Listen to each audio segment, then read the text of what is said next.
Hello, hello, hello, everyone. How are you guys doing? I'm super excited that you guys. All right, so welcome to Wealthy Trust. Oh, somebody's off of mute. Hold up. Thank you. All right, so welcome to the Wealthy Trustee webinar. I am Christina Ebet. I am your host of this webinar, and tonight we're going to be talking about all things dealing with trust. So if you came here in order to learn about trust, then you are in the right place. So I'm going to show you the steps that you need to take in order to create a trust and the reasons that you need to have a trust, okay? So let's dive in. I have a short presentation for you guys. After the presentation, then we're going to dive right into Q&A. So I'll be able to answer any questions that you guys might have based off of the information that I shared with you guys tonight. So I'm going to get through the presentation, and then whatever questions you have, just let me know. So you can write down those questions, okay? So let's dive in.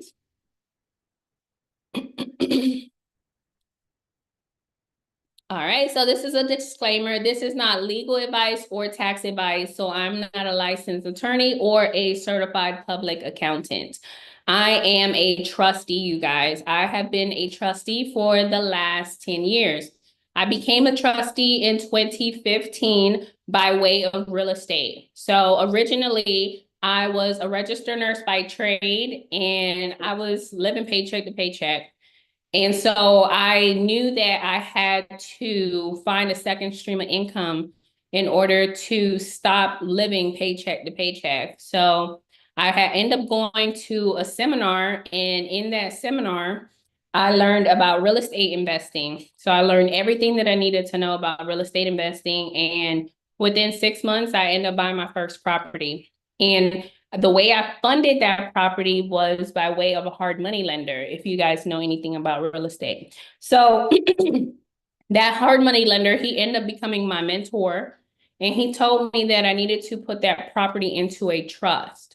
So at that time, when I was purchasing the property, I was young. I was 25. It was my first property. So I didn't want to put myself in a position to where somebody could take the property from me, meaning that the property was going under construction and anyone could have gotten injured, right? One of the subcontractors.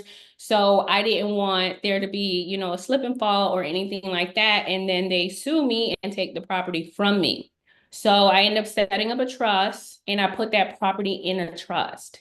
And I have been operating within trusteeship ever since.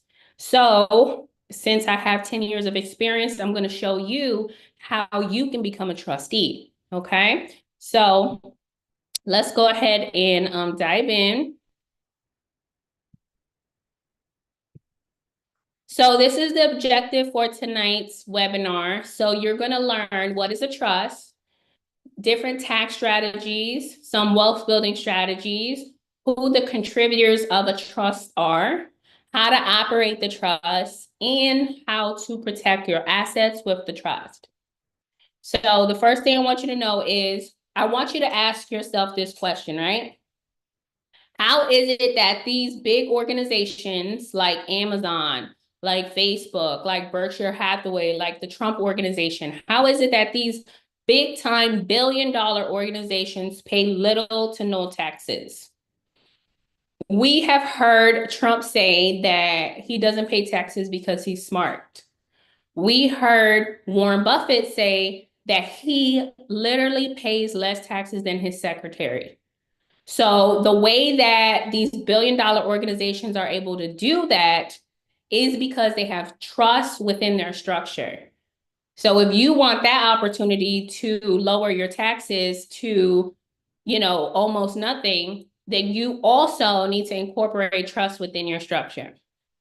So let's talk about what an actual trust is, okay? So a trust is an entity. So just like how you have businesses like LLCs, businesses like, hold on.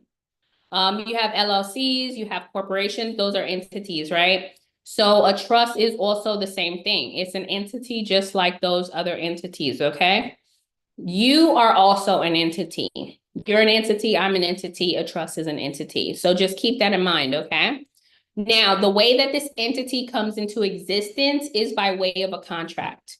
So what you're going to do is you're going to set up that contract, and that is what's going to be established in order for you to create this trust, okay? So because the trust is an entity, it can do anything and everything that you can do. So for example, if you can go out and buy a house, a trust can also go out and buy a house. If you can build credit, a trust can also go and build credit. So there's no limitations to what a trust organization can do, okay? Now, we're talking about a contract here, okay? This contract, there's several different sections in this contract. The two that I want you to know right now is the actual indenture. So the whole entire contract is called an indenture. The word indenture means agreement. So we're talking about a contractual entity or a contractual agreement, okay? Now, there's two sections that are very important. The first one is the declaration of contract. So that is where you're declaring what it is and what it is not. So you're declaring that it is a trust organization that you're setting up this contract for, and that you're declaring that it is not an LLC, a corporation, a joint venture, a partnership, or any other type of entity, okay? So that's the first thing to keep in mind. The second part of the contract is the bylaws. The bylaws are where you're going to put the rules and regulations, or what we call provisions, okay? So a lot of the words that you're going to hear me talk about tonight, go ahead and write them down so that you can do your due diligence and your research, because there are terms that we use within this type of organization, okay? So back to what I'm saying, right? So with this contract, you have the bylaws, that's the do's and the don'ts, or what we call terms and conditions. But in the trust world, it's called provisions. So that's how you want the trust to operate. So you're going to put all of these bylaws or provisions inside of the trust so that you can give clear instructions to the trustee on how the trustee is supposed to operate the trust, okay? Let's continue. So let's see. Okay. Now, we're talking about a contract here, right? So there's several different parties to the contract. The first party is the grantor. The grantor, other terms that you might see when you're doing your research is trustor or settler, okay? All that means is the creator of the trust. So who actually created the trust? You have to identify who that person or entity is, okay? So any one of these three parties can either be a natural person or individual like yourself, or they can also be other entities like other trusts, LLCs, corporations, things like that, okay? So the grantor, right? The grantor, like I said, is the creator of the trust, and usually what they're going to do is they're going to donate the first asset into the trust. The next party is the trustee. The trustee is the controller of the trust. So that is the individual who is going to operate the trust on a day-to-day basis, and that's the individual who's going to have full control to be able to manage the assets that are inside of the trust. The next party is the beneficiary. So that is the inheritor of the trust. So the beneficiary is going to be receiving benefits or what we call distributions from the trust. And eventually, if the trust is terminated, then those assets will go to the beneficiary. So they're going to receive their inheritance that way, okay? So there's different types of trust. There are hundreds of different types of trust. So it's so important for you to do your due diligence to make sure which trust is the best type of trust for you. So what I'm going to do now is I'm going to give you a list of different categories that all trusts fall under, okay? So the first category that I want to give you is express versus implied. An express trust is a written trust.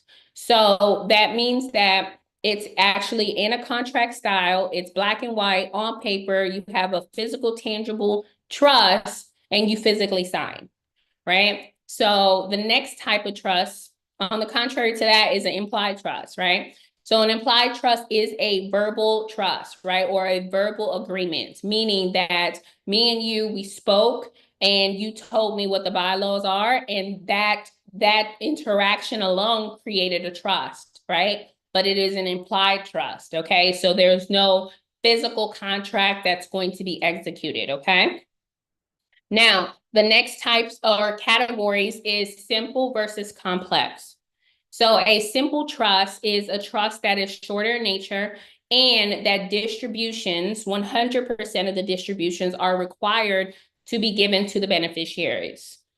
On the contrary to that, you have a complex trust. So a complex trust is longer in nature. There's more provisions or bylaws, and distributions are not required to be given to the beneficiaries, which means that those distributions can stay within the trust to build up the trust net worth, okay? The next category that I want to share with you is discretionary versus non-discretionary. So a discretionary trust is where the trustee, which is the person who's operating the trust, has full discretion to be able to make decisions for the trust that are not spelled out in the contract. So for example, if you wanted to go out and buy Bitcoin for the trust, but inside of the trust contract, it doesn't say anything about cryptocurrency, because it's a discretionary trust, you can make that decision and you can purchase the Bitcoin with the trust funds. On the contrary to that, you have non-discretionary. So non-discretionary means that you are not able to make decisions for the trust organization if there are no bylaws inside of the trust organization that specifically designate those actions, okay? So it's very limited. So the next category that I want to share with you guys is statutory versus non-statutory. A statutory trust is a trust where every single state has what we call state statutes and codes. So those are the state laws. So with a statutory trust, you are setting up that type of trust in a specific state and you can only operate it in that state. So it's very limited. So if you set up a statutory trust in Texas, you can only use it in Texas, right? So that's the first thing. Now, it's going to be regulated by the state because the state statutes and codes are in it, and that type of trust is public, okay? So that means that it's going to be registered and it's going to be available on the public record, which means that most likely everyone is able to know what's inside of your trust, right? So that actually can be a issue because you want your trust to remain private, okay? So now, on the contrary to that, you have non-statutory. With a non-statutory trust, what's going on with this type of trust is that it's operating under the common law jurisdiction. So there are no state statutes and codes, which means that there's no limitation on where you can operate this trust. So usually it's domestic, which means that you can operate it in all 50 states and all US territories like Guam, Puerto Rico, and the Virgin Islands. So that is one of the trusts that's going to allow you to be able to make the right decisions that you need to make without any restrictions. All right, so now let's talk about the last category that I want to share with you guys. So the last category is revocable versus irrevocable, okay? So let's talk about a revocable trust. Well, the first thing that I want you to know is that when we're referring to these two types of trusts, every single trust is either going to be revocable or irrevocable. Who are we talking about when we are describing this, right? So we are referring to the grantor or the creator of the trust when we are talking about revocable or irrevocable. So we are describing what you call revocability, okay? So let's talk about it. With a revocable trust, usually the grantor and the trustee are the same person. Sometimes they are even to the extent of being the beneficiary as well. So because the grantor and the trustee are the same person, that individual is able to make changes for the trust, right? So they're able to put assets in the trust, take them out. They can make any type of amendments, okay? But that trust is actually seen as an alter ego. So that trust is actually seen as an extension of them, which means that if they have creditors, those creditors can come after that revocable trust, which means that they can take assets that are inside of that revocable trust, which means that your assets are unfortunately not protected in an irrevocable trust. So in irrevocable trust, it will help you avoid probate, but it won't help you to the extent of protecting your assets. So if you were to end up in a lawsuit with a revocable trust, then the judge can actually decide to force you to produce your trust in court, which means that your trust is now going to be a part of the public records because all court cases are, which means that everyone's going to know the contents of your trust, what assets you have in your trust, the net worth of your trust, and who the beneficiaries are, right? So that is what I need you to know about a revocable trust. Now, an irrevocable trust is where the grantor has irrevocability. So with an irrevocable trust, the grantor and the trustee are not the same person. They're two different individuals. The grantor has no power and no control. The trustee has all the power and all the control. So what happens is, because it's irrevocable, whoever is the grantor, they have limitations to where they can't take assets out, and they cannot manage any assets, and they can't make any changes to the trust, right? So with this type of trust, the irrevocable trust, it is not seen as your alter ego. It is seen as a totally separate entity, okay? And with this type of trust, it remains private and your assets are fully protected, 100%, because creditors cannot come after that type of trust. So if that type of trust was to end up in a lawsuit, the judge will have to pierce through that trust. They would have to attempt to penetrate through that trust. And due to contract law, that judge would decide not to do so, which means that your trust is going to remain intact and it's going to remain private. And those creditors are not going to have access to any assets that are inside of your trust. Okay? So you need to determine what type of trust you want, right? So out of all of the categories that I just mentioned to you guys, the type of trust that I recommend, the type of trust that you want, right? The type of trust that we label as a bulletproof trust is a trust that is expressed, a trust that is complex in nature, a trust that is fully discretionary, a trust that is non-statutory, and a trust that is irrevocable.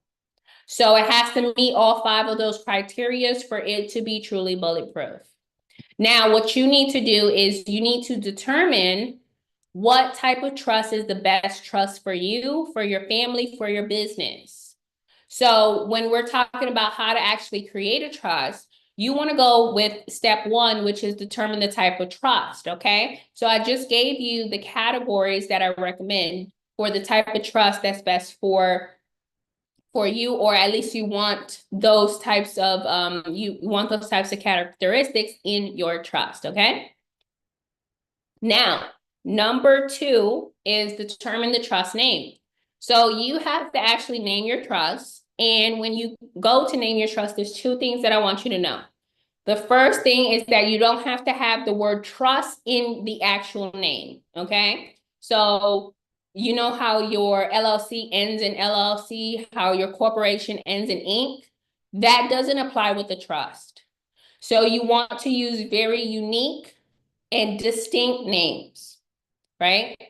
And it doesn't have to end in trust, okay? So now the second thing that I need you to know is that you do not want to name the trust after yourself. So typically, when this mistake that I've seen out here in society is that if the person's name is John Smith, then they'll call the trust the John Smith Trust. That is not what you want to do. Why? Because the trust is for asset protection. You don't want anyone to know that you're associated with that trust, which means that you're not going to name the trust after yourself. You want some type of obscurity, some type of privacy, okay? So you're going to use very unique names and a combination of names.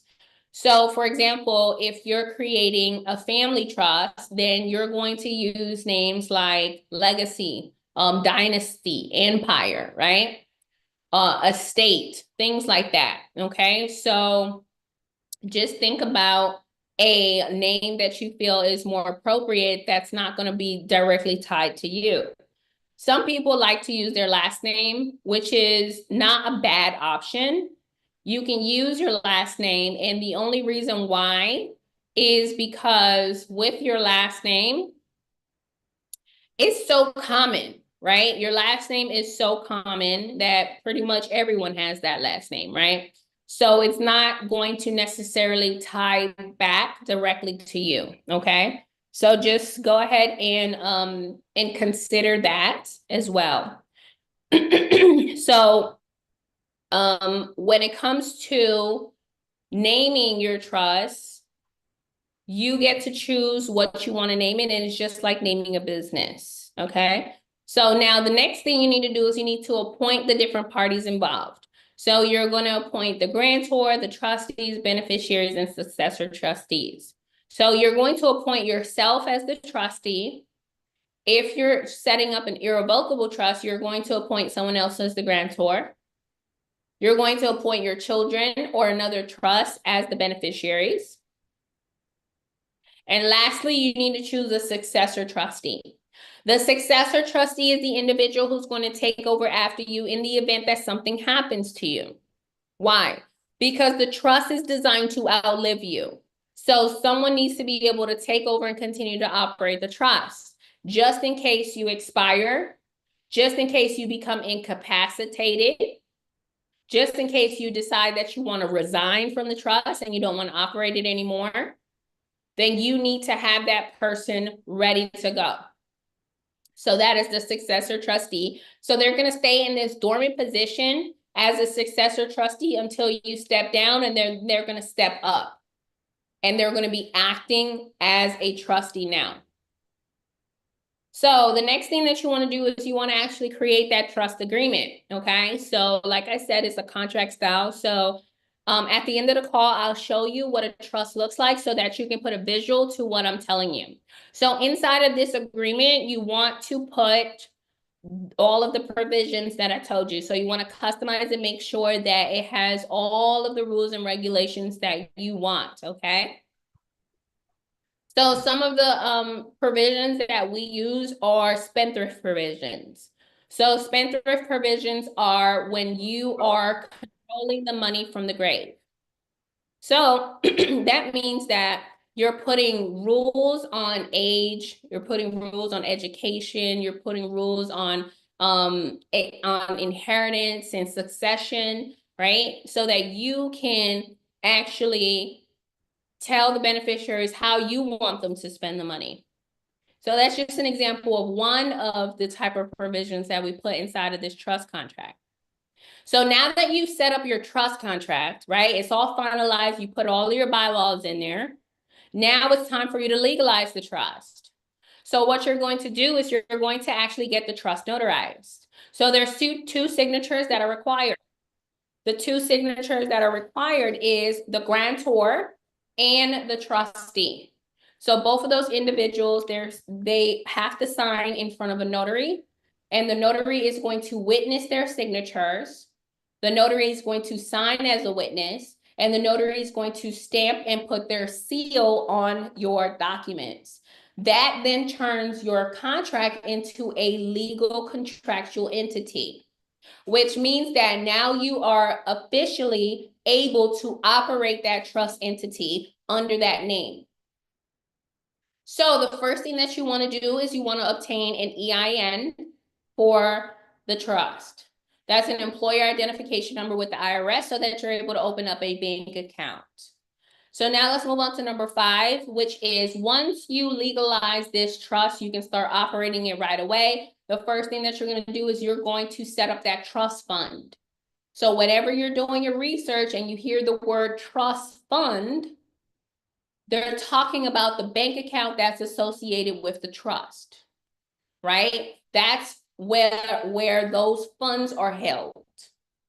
Now, There's two things that you need to provide to the bank in order to set up this account. So this account can be set up at a bank, at a credit union, at a brokerage firm, or any other type of financial institution that offers trust accounts. Not every single financial institution offers trust accounts. So before you go to open up your trust bank account, you need to call the bank and make sure that they offer that type of account.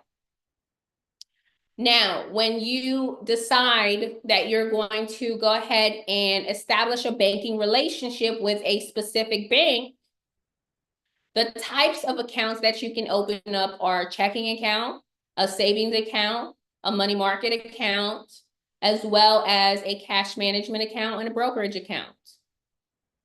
So all of those types of accounts are considered trust funds. And so what you're going to do is you're going to go to the financial institution. You're going to let them know that you want to open up a specific type of account, and you're going to provide them with two pieces of documents. The first one is a certificate of trust. The certificate of trust is proof of identity that the trust exists, right?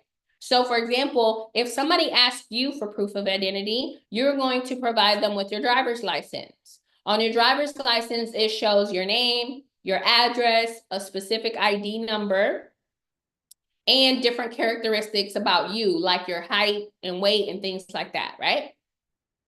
Well, and your date of birth. Well, the same thing applies for the trust. When they ask the trust for proof of identity, you as the trustee are going to provide a certificate of trust. On that certificate of trust, you have the name of the trust, when it was established, who's the grantor, the trustee, what's the EIN number, what's the address, and specific distinct information about the trust. So that's the first thing you're going to provide them with. The second thing is an EIN number that you get from the IRS. So you might be familiar with the EIN number if you have a business that's fully functioning right now, okay? So those are the two things that you're going to provide. They're going to ask you, well, who are you, right? And you're going to tell them that you're the trustee. And so they're going to ask you to prove your identity as the trustee of the trust. All right. So you are what we call the authorized signatory for the trust, okay? So that means that the trust cannot operate itself. You have to operate the trust, okay? So you're going to be signing on behalf of the trust for everything that the trust needs. If the trust needs to buy a house, you're going to sign for it. If the trust needs to buy a car, you're going to sign for it. If the trust needs to open up a bank account, you're going to sign for it. Now, the last thing that I want you to know is the very most important thing, which is that you need to transfer your assets into the trust. It's so important, right? Because that is the only way that your assets are going to be fully protected. They're only going to be fully protected if they are in the name of the trust and not in your personal name. Because everything that's in your personal name is liable to be taken away from you at any moment in time. Those assets are not protected. So you have to legally protect them by legally transferring them into the name of the trust. So how do you do that? Well, the first thing that you're going to do is you're going to list that asset in the actual trust documents. So there's a schedule that we use within our trust documents where you're going to list, for example, your primary residence. So typically, our primary residence is the thing that we want to protect the most because it is our largest investment. And it's one of the most important ones, right? Because that's where you live. That's where your kids live. That's where you work so hard, right?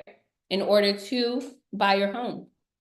So with that being said, you want to protect that home because everybody and anybody wants to take that home from you. And one thing that you don't know is that you're a part of the public records, which means that anyone can find out the house that you own and how many houses you own. Because all they have to do is go to the county website, they do a property search, they put in your physical name, and every single house that you own in that county will show up on the list. Or they put the address, and your name and contact information will show up. So that is you being on the public records, and you probably didn't know that. So that's why it's important for you to transfer that house into the name of the trust so that you have privacy and people don't know that you're the owner. So the way that you do that, like I said, the first thing is for you to list it in the trust documents. The second thing is that when you purchase that house, you receive the deed, a warranty deed. And so that deed is in your personal name. What you need to do is you need to re-deed that property into the name of the trust, because that's how it's going to be protected from creditors that want to take everything that you worked so hard for. So you're going to re-deed that property into the name of the trust, right?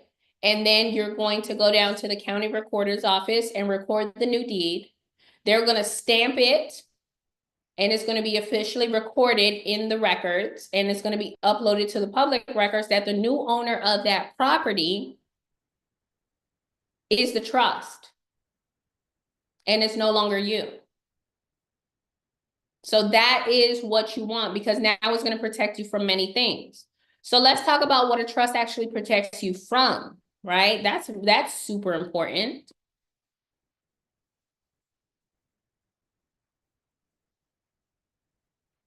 So the most important reason why you want to set up a trust is for privacy and asset protection. So what can a trust actually protect you from? It can protect you from bankruptcies, from divorce, from foreclosures, from heavy taxations, from lawsuits, from probate. Those are just some examples of scenarios that you might find yourself in where a trust will actually protect you from those types of situations. For example, people don't get married to think that they're going to end up in a divorce. But throughout the years, people change. And so a trust can actually protect you from a divorce, because if you have assets, and they could be premarital assets or even assets that you acquired later, and you place those assets into a trust, it's going to be protected from the divorce. Because what is a divorce? A divorce is a lawsuit between two spouses. And every single thing that is included inside of that divorce is all of your debt, right? All of your liabilities and all of your assets. So every asset that you have in your personal name is included in the divorce. Every liability, every credit card, every debt, every loan is included in the divorce. And so unfortunately, a divorce is a transfer of wealth, where sometimes we've seen it where one spouse will end up with everything and another spouse will end up with nothing, literally on the street. And they don't care. And so the way that a trust protects you from this type of situation is because if you have an asset like a house or cash, and you set up a trust and you place those assets directly in the trust, that house is owned by the trust. You are not the trust is not you. So the trust cannot be pulled into the divorce. You're the one that's getting a divorce, not the trust. So one, they don't even need to know the existence of the trust, and you don't have to declare the asset. And that trust cannot be pulled in. So it's totally separate, which is what you want, trust me. Now, the next thing is heavy taxation. There's a lot of ways that we're taxed, right?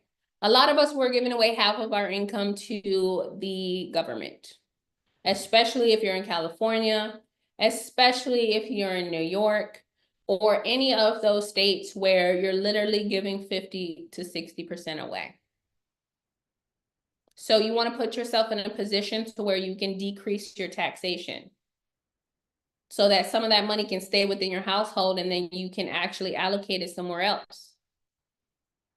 So a trust can protect you from inheritance tax, Death tax. A lot of people didn't know that the IRS taxes you when you die. The IRS is literally taxing you on the way out, and you have no idea. But I'm telling you now, look it up. Inheritance tax, death tax, capital gains tax, income tax. So there's so many different taxes that a trust can actually protect you from. So one thing that I need you to know is that if you are a W-2 employee, right? The way that a trust can actually protect you from heavy taxation is by you actually donating to your trust. So the IRS will allow you to donate up to 60% of your annual gross income. So whatever your annual gross income is, let's just say it's 100,000, they will allow you to donate up to 60,000 or 60%. So that means that's completely wiped away from your taxes. So now you're going to be paying taxes on 40,000 versus 100, which means that you've just saved thousands and thousands and thousands of dollars on taxes. What can you do with all of that savings? You can acquire assets. You can put that money somewhere else where it's actually going to grow and multiply and triple and quadruple. You can actually build generational wealth effectively by you just reducing your taxes. It's just that simple. Now, let's talk about the next one, you guys. Let's talk about lawsuits, because at the end of the day, we live in a sue-friendly country. We live in the United States of America where everybody wants to sue you. You literally walk outside your door and your neighbor wants to sue you. Your sibling wants to sue you. Your co-workers and your employer wants to sue you. Everyone wants to sue you. And if they end up suing you, guess what? They can take everything away. Do you know how many people have lost it all due to one little lawsuit? Do not wait until you're getting sued to protect yourself from a lawsuit. I've seen it so many times throughout the years. You need to actually prepare yourself now before that event even happens. Because you don't want to be what we call low-hanging fruit. Low-hanging fruit is when you have a lawyer who's ready for this lawsuit, right? And they see a person who's exposed. You don't have a business, you don't have a trust, you don't have anything. Everything's in your personal name. So you don't want to be that, right? Because let's just say that you have a business. A lot of us on this call, we are entrepreneurs. We're business owners. We're running LLCs, right? So if you have an LLC, what does the word LLC stand for? Let me hear you say it. I want to hear it from you guys. Come off mute. Limited liability company. Limited liability company. Okay, listen, somebody got an A+. I don't know who it is. Okay, Kathy got an A+. All right. Limited liability company. Thank you. All right, 2023, Mr. I didn't see the last name, but okay, perfect. So limited liability company. So now let's break it down, you guys. You have an LLC called limited liability company, right? So you hear it in the word. It says limited and it says liability. So if the company has limited liability, who do you think has the other part of that limited liability, the other half? Who do you think? I need to hear it. I need to hear it. The owner or partners. All right, You hear me? Deborah. The owner. You do. The beneficiary. Okay, what? We're not talking about no beneficiary. LLC don't have a beneficiary. Okay, he done learned a new word and now he's putting it all over the place like beneficiary. Excuse me? No. So yes, you're absolutely right, the owner. So what are we saying here? So you mean to tell me that if I go and set up an LLC and I think that I'm protected with this LLC, if something goes down with that LLC, you mean to tell me that I'm liable? I thought I was protected. No, you're liable, right? Why? Because you set up the LLC and you are what we call the authorized member of that LLC. So if anything goes down, they're going to come after you. So let's just say that you're running a company, right? You running a candle business. You selling candles out here. And a client comes out of nowhere and says that her house burnt down because of your candle. So now they're going to come after you. Your client, your customer, I swear, they want to sue you. I promise you. Okay. Now your client is coming after you. It is so easy for them to find out everything and anything about your business. Why? Because it's a part of the public records. Why? Because an LLC is a statutory entity. It is regulated by the state. Where do you go to set up an LLC? You go to the Secretary of State. Okay, so where is that client going to go? They're going to go to the Secretary of State, right? They're going to search your business name. And everything about your business is going to show up, including the owner. Owner's name, owner's address, email, all kind of stuff. Your EIN number, everything you can see on there, online, available. So now they know who to go after. So they're going to go after you. So now let's just say that they went they went on to go ahead and sue you, right? So now you're going through litigation. And the judge says, yeah, it was your candle that burned down her house. So now you got a judgment for $500,000. Can you believe it? That is not what you expected when you started your candle business. Now they're suing you for $500,000. Now they're going to sue the business, right? They're going to sue the LLC. The LLC don't have $500,000. So that judgment needs to get paid. So what is the judge going to do? The judge is going to pierce through the corporate veil. That's that little tiny little thing that was covering you on that LLC. It's called a corporate veil. That's why you thought you was protected, right? So you got that little thin layer of protection. The judge, if they decide to do so, they can decide to pierce through that corporate veil and go after you, the authorized member. So now if the judge decides to go after you, what's going to happen? They can garnish your entire bank account. They can garnish all of your wages, and they can seize all of your assets, meaning that house that you live in, the house with the white picket fence that you live in, that your kids sleep in every single night, snatched. Your cars,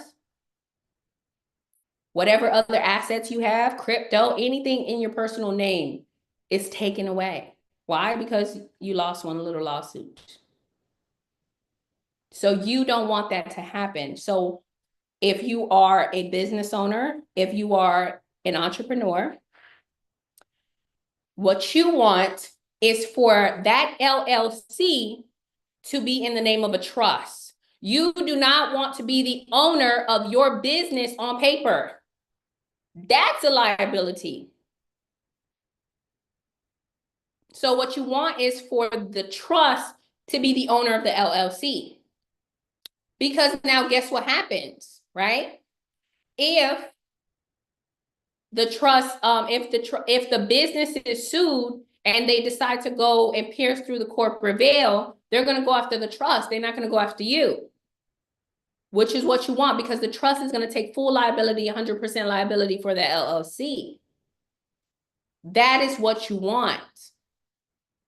So the way that you're going to remove your name from the public records is, one, by setting up a trust. 2, listing that LLC in the trust documents as an asset. And then 3, you're going to do an amendment to the articles of organization with the Secretary of State where you set up that LLC. You're going to remove your name from that business. 100%.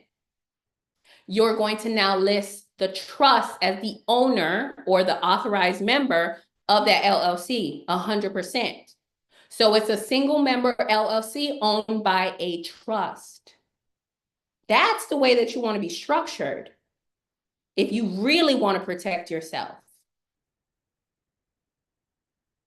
So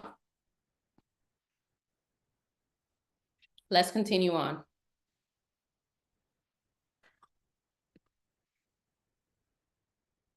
All right, so do not wait until you're getting sued in order to protect yourself from a lawsuit. Now, remember, we're talking about this big, beautiful house that you have, right?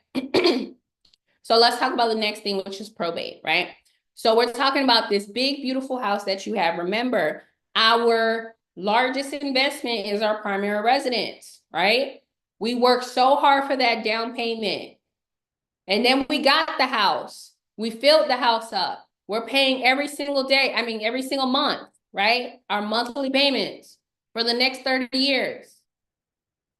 So that house, right? Let me ask you a question. Let's get to the nitty-gritty. This house that you have, that you live in, right? That you work so hard for, that's in your personal name. Let me ask you this. If you didn't wake up tomorrow, how do you expect that house to be transferred from your name to your son or your daughter or whoever it's supposed to go to? Come on, come off mute. I know I'm not on the Zoom call by myself. Come on now, come off mute. Let me know. I see. Excuse me, you'll make them executor. The executor will do it of the estate. Okay, you talking about an executor of an estate. So I'm talking about if you have a house that's in your personal name. You can do transfer upon death. Okay. Okay, so Deed of warranty. all right. So You're gonna need to let's do a just break quick it down, claim deed. right? Huh? You're gonna need to do a quick claim deed. Probate. Okay, so just think about it for a quick second, right? There has to be a legal transfer that happens. So how is that legal transfer going to happen? The successor. Okay. We're talking about the successor, you're talking about a trust, right? Mm-hmm. Okay. Dissolve the corporation into the trust. No, listen, guys. The example that I'm giving you is your reality, which is your house is in your name. We're not talking about a trust. The house is in your name right now, today. If you don't wake up tomorrow, you cannot sign no quit claim deed. So who's going to sign? Who's going to sign for you if you're dead? No It's one. going in probate. It's going in probate. The It's not gonna beneficiary. go The into beneficiary. Thank you. Beneficiaries. Yeah, okay. Huh? Exactly. So somebody The said it. They people said that it. you, They said, the people that go down the inherited down the chain of command. The No, beneficiary. it So you goes put on into there. probate. Goes to probate. And then you got, and then that's if you got a protector. That's if you got a protector too. It's gonna Well, go into she's not probate. talking about. There's no guarantee that you're gonna. There's no. If you don't have a guarantee trust, that that automatically goes into probate. If you okay, don't you see, have a listen, I got a bunch of smart people on the call and I love it. So let's break it down, you guys, okay? Because at the bottom line is that if you have this house, right? This house that I live in right now, if this house is in my personal name and I don't wake up tomorrow, there's nobody to sign for a dead person. So if there's nobody to sign on my behalf, then it's going to be up to a judge to transfer that property to my son, to my daughter. Now, the way that you're operating right now today, by you having that house in your name, you're going to leave it up to a judge to be able to transfer that property. That judge doesn't know you. That judge doesn't know your daughter. That judge doesn't know your son. But yet, because you didn't set up a trust, guess what? You leaving it up to the judge. That is not what you want. You don't want your children to have to go to court. Do you know, a lot of us, we don't know this, right? Do you know that our children are losing their inheritance? Why? Because they're dragged into the court system. So we're not getting our inheritance. What's happening is they're taking away our house, right? Your house, and they're going to auction it off on the county steps. Why? Because you didn't have your affairs in order.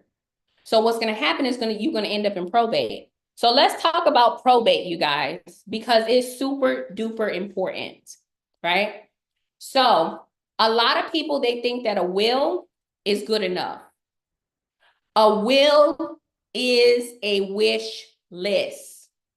A will is your last will and testament where you say, I wish my daughter will get my house. I wish my son will get the cash in my bank account. That's what's happening on the will. So it's a wish list. A will can't own nothing. Okay, that's one. A will end up in probate. That's two. So it's guaranteed you're going straight to probate.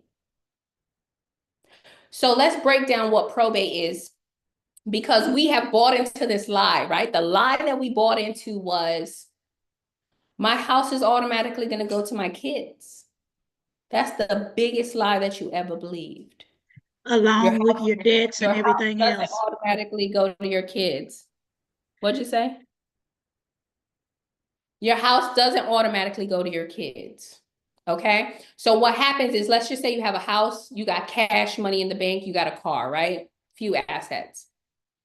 And you only had a will, you only had the wish list, right? You didn't have no trust. The first thing that's going to happen, the very first thing, is the state where you're a resident, they're going to create an estate for you. So if you're a resident of Texas, they're going to create an estate for you. They're going to call it after your name, right? So if your name is John Smith, they're going to call it the John Smith Estate. And now what's going to happen is the court is going to transfer all of your assets into that estate. The house, the car, the cash. So at the end of the day, you're going to have an estate anyways. You are either going to create it yourself now while you're living, or you're going to wait for the government to do it for you. You're going to wait for the state of Texas, the state of California, the state of Georgia to do it for you. And if you wait for the state to do it, guess what? It's going to be the most ugliest process you've ever seen. Let me break down that process to you. Once the state creates an estate for you and they transfer all of your assets, crypto, stocks, bonds, everything, right? Everything that you own, all the cash you had in the bank account, right? They transfer into the estate. Now the estate needs to be represented in probate court, right? So the state goes to probate court. The state needs to be represented by a probate attorney in probate court. So the first thing that the judge does, the probate judge, the first thing that the judge does is pay off any debt or liability that you had. So if you had credit card debt, it's getting paid off. So that means that they're going to start liquidating what's in your bank account, credit card debt, student loans, personal loans, any creditors, including the number one thing that I see all the time, including all the medical bills that you racked up at the end of life, the ICU, the nursing home, you don't even want to know what those bills look like. Easily 6 figures. So what the probate judge is going to do is they're going to pay off the hospital. They're going to pay off Medicare. They're going to pay off all the credit cards, everything, right? That's the first thing. The second thing is from whatever's inside of the estate, they're going to cover the probate attorney's fees. That's more money being taken out of your estate. And then the probate court has fees that's taken out of your estate. So what is left over is what your children will get. Your children will literally get the leftovers if there is anything left over. And I will tell you what I see all the time, right? All the time I see that the cash that you had in the bank account wasn't enough to pay back Medicare. Medicare won $125,000. So what does the judge decide to do? Sell your house to cover Medicare, to pay back Medicare, to pay back the ICU bill. Do you see those ICU bills? You in the ICU for one day, 6 figures. You crazy. So they're going to sell your house. After they liquidated the bank account, they're going to sell your house. So now, what is happening here? So what is happening in the probate process, right? Well, since you failed to create your estate while you were living, since you decided not to set up a trust and protect your assets, right? And you decided to let the state do it for you because you bought into the lies that society was telling, right? Now you're dragging your children into that whole court system.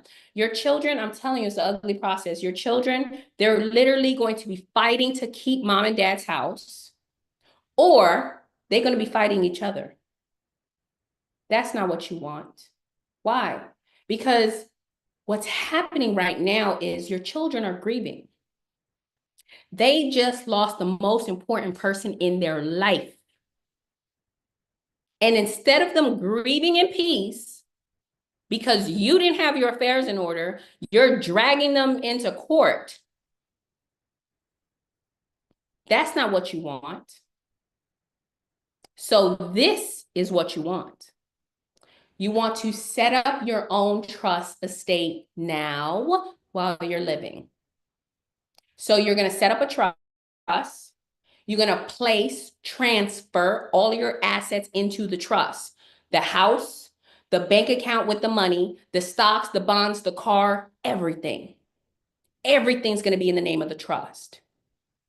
You need to stop using your name and your social security for everything. You need to start using the trust and the trust EIN for everything. Now, you decided to set up a trust. You transferred all your assets into the trust, right? And you didn't wake up tomorrow. Guess what happens? Somebody said it earlier. Your successor takes over. They pick up where you left off. So if you didn't wake up tomorrow, the successor is literally going to start operating the trust tomorrow. And everything's going to remain intact, meaning your house is still going to be in the name of the trust. Your children are the beneficiaries. Your children are going to be benefiting from the assets that are inside of the trust, right? So that's the first thing. The second thing is that your children get to grieve in peace because they don't have to be dragged through the court. And you avoid, or your children avoid probate in its entirety. Why? Because you have a trust. The trust still exists. The trust owns the assets. The trust didn't die. You died. So because the trust is the owner of the assets, everything remains intact. and your family gets to avoid probate, right? And that debt that you had, remember, credit card debt, student loans, and hospital bills up the wazoo. All of that debt dies with you. Why? Because that debt belongs to your name and social. That debt doesn't belong to the trust. Those creditors cannot come after the trust. They can't even find your trust because they don't even know the name of your trust. That's the type of situation that you want to be in right now. But that's going to take you getting your affairs in order. That's going to take you actually setting up a trust and placing your assets in there. So let's talk about a few things.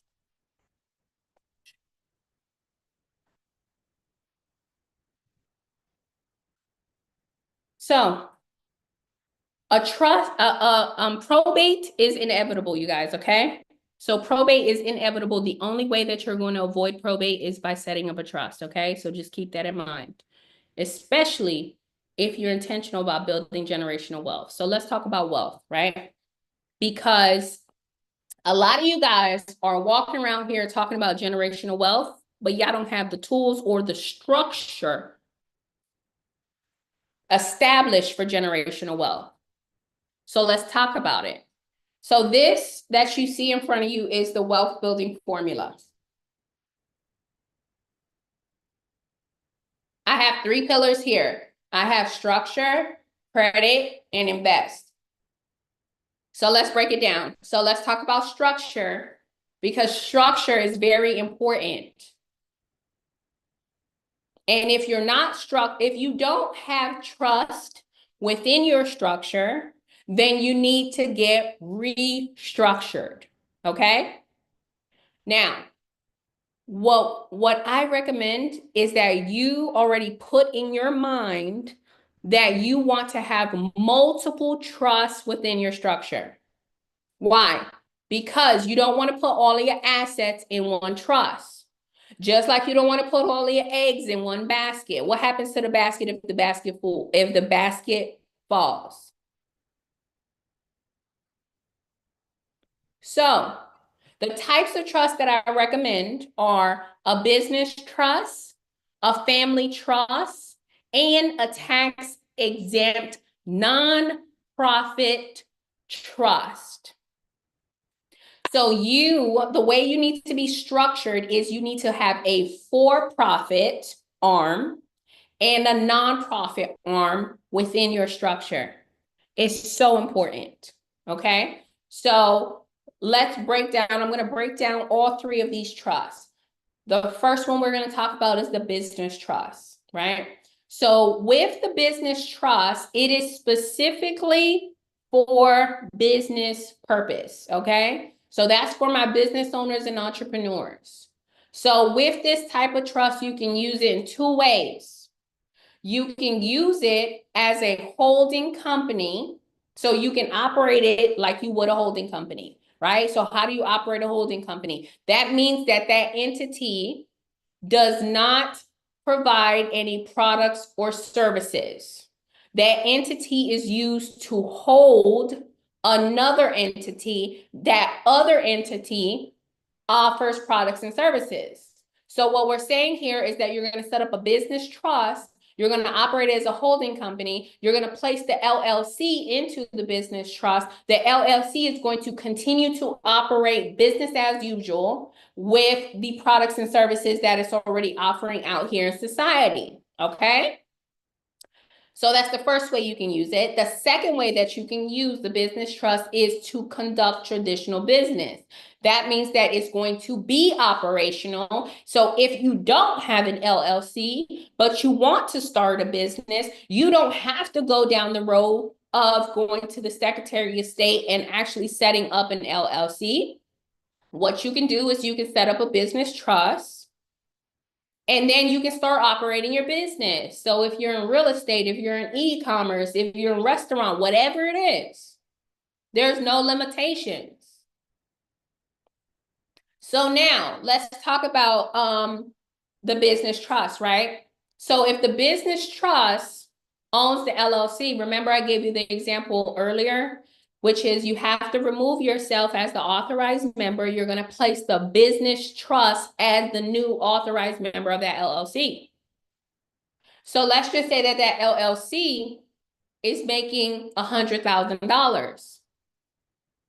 What can happen is the LLC can do a K-1 distribution and distribute up to 100% of the business funds to the business trust. So all of that money from the LLC could go straight to the business trust. And now when you're filing the LLC, you're filing zero. So now let's just say 100,000 came into the business trust. The business trust is a for-profit entity, so you have to pay taxes. So trusts are taxed anywhere between 10% upwards of like 37%. But one thing that I absolutely love about this type of entity is that you're spending the money first, and then you're taxed on the leftovers. And if you're not structured that way, you need to get structured that way. Spend the money first, and then you get taxed on whatever is left over in the business. Okay? So with a business trust, right, with all trusts file a 1041. All trusts that are for profit file a 1041. Okay? So you can clearly see that you, the individual with the social, you're going to file a 1040. The business trust, or just the trust in general, is seen as a separate entity from you. And so the trust, it has a separate filing, which is a 1041. So now with the 1041, right, we're going to spend the money first. So what do we have? We have operating expenses, OPEX, operating expenses. We have administrative expenses. So you're going to deduct every single little thing that it costs for you to run that organization, that business. So let's just say it costs $30,000 to run that business. You're going to deduct that. And now you're only going to be required to pay taxes on $70,000. So what is it that you want to do now? Well, do you want to pay taxes on $70,000? I didn't think so, right? We're not in that game, honey. So we are in the game of saving taxes, reducing our tax liability, and reducing or lowering our taxes, right? So what we're gonna do is, instead of us paying federal income taxes on that $70,000, what we're gonna do is something very unique. The most unique thing with a trust is that a trust can distribute to the beneficiaries, and whatever they distribute to the beneficiaries is 100% tax deductible. So instead of you paying $70,000 in taxes, you're going to distribute that $70,000 to the beneficiary. And now the beneficiary is going to be required to pay taxes. So the way that we structure it is we make the family trust the beneficiary of the business trust. Why? Well, you're a business owner. You're an entrepreneur. Your money is generated through the business. You have to take care of your family. You have groceries, you have tuition, you have utilities, you have mortgage, you have all of these things. So you have to flow money from the business to the family to cover those expenses. So that's why we make the family trust the beneficiary of the business trust, so the money could flow with ease. So the $70,000 that you had to pay taxes on the business trust is now distributed. The whole thing is distributed to the family trust. So now the family trust is receiving income of $70,000. And the business trust just did a tax deduction of $70,000. So now the business trust just wrote off $30,000 in expenses and $70,000 in distribution, which means that there's zero income, which means that there's 0% in taxes. So now you're done paying taxes for the business trust, which is 0. So now you are at the family trust level, okay? So with the family trust, right? That is also a for-profit entity. That is also an entity where you're going to spend the money first and you're going to be taxed on the leftovers. With the family trust, that is for all of your personal assets and personal endeavors that has nothing to do with business. Business is for LLCs, for commercial units, for commercial vehicles, for investments, things like that. So with the family trust, that's for your personal assets like your primary residence, your car, your stocks, your bonds, your crypto, your royalties, your furniture, your jewelry, your insurance policies, so many things that you can put in there. And your children are going to be the beneficiaries of your family trust. So that's how you're going to be able to cover the expenses for your children directly out of the trust. So the $70,000 came into the family trust. The family trust is going to spend the money first and is going to be taxed on the leftovers. So what does it cost to run your family? Kids' tuition, groceries, maintenance, mortgage, taxes like property taxes, utilities, the lights, gas, water, right? If you have a vehicle, it's all the expenses for the vehicle, right? So that's maintenance, car note, car insurance, gas, right? So you got all these expenses. So we spend the money first with tax on the leftover. So let's just say it costs $60,000 to run your family for the year. You're going to deduct the $60,000, right? That's going to be your tax deductions and whatever's left over is what you're going to be taxed on. There's only $10,000 that's left over. So you're going to be charged 10% on that $10,000. You're going to pay $1,000. Or you can do something else.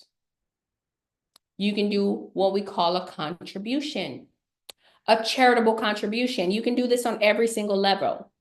LLC, business trust, W-2, charitable contribution. So what are you going to do? You are going to donate to your nonprofit organization, your charity, your ministry, your church. And that's 100% tax deductible. So let's just say out of that $10,000 that you had left, you wanted to donate the whole 10 or 9 or 8 to the nonprofit tax exempt trust. Now you're literally done paying taxes on the family trust level. Why? Because you did a tax deduction on the expenses and you did a charitable contribution on the rest of the taxes that was due, or the rest of the money that was the rest of the income that was going to be taxed. So now on the family trust level, your tax liability is 0. Now on the tax exempt trust, right? You have a for-profit within your structure. It's so important. So let's talk about this entity.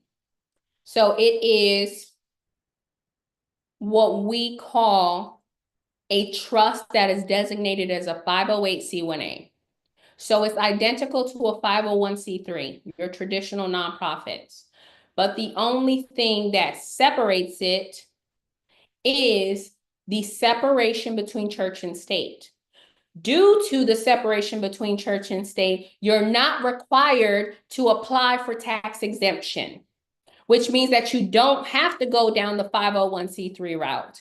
It's mandatory for you to be exempt as long as you're operating as a faith-based organization.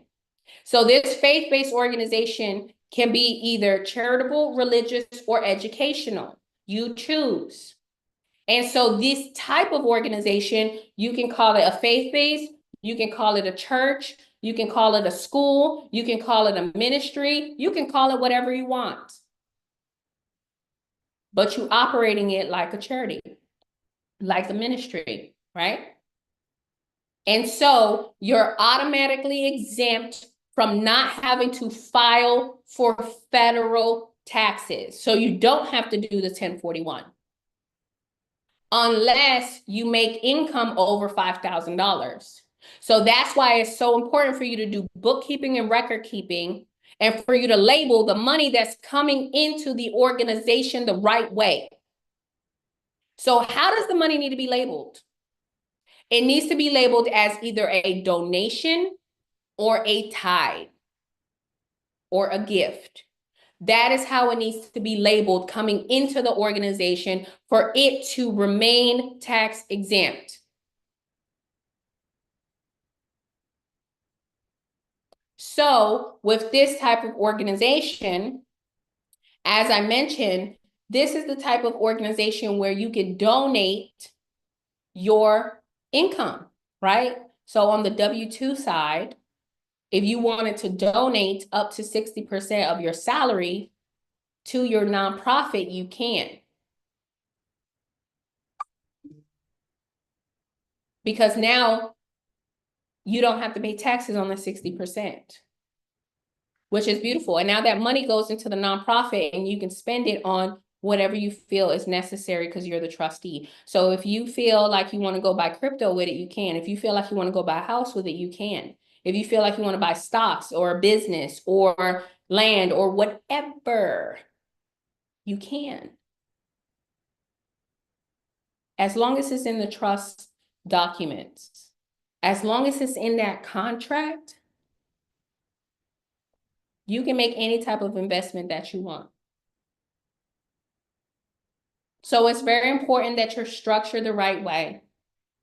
And if you don't have these types of trusts within your structure, you need to get restructured. Now, let's talk about the next pillar, which is credit. So what you want to do is you want to put yourself in a position to where you are building wealth using OPM. Please stop using your own money. Please stop thinking that you have to use your own money in order to build wealth. Okay, that is the wrong way of thinking. Okay, you are going to use OPM, other people's money, in order to build wealth. Okay, that's what everybody else is doing. So get with the program.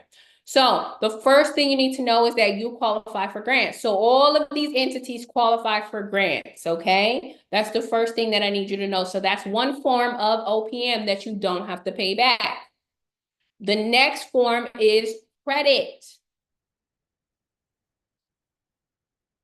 A lot of us, we are so dependent on our personal credit, when you can actually build business credit. And you can qualify for higher lines of credit.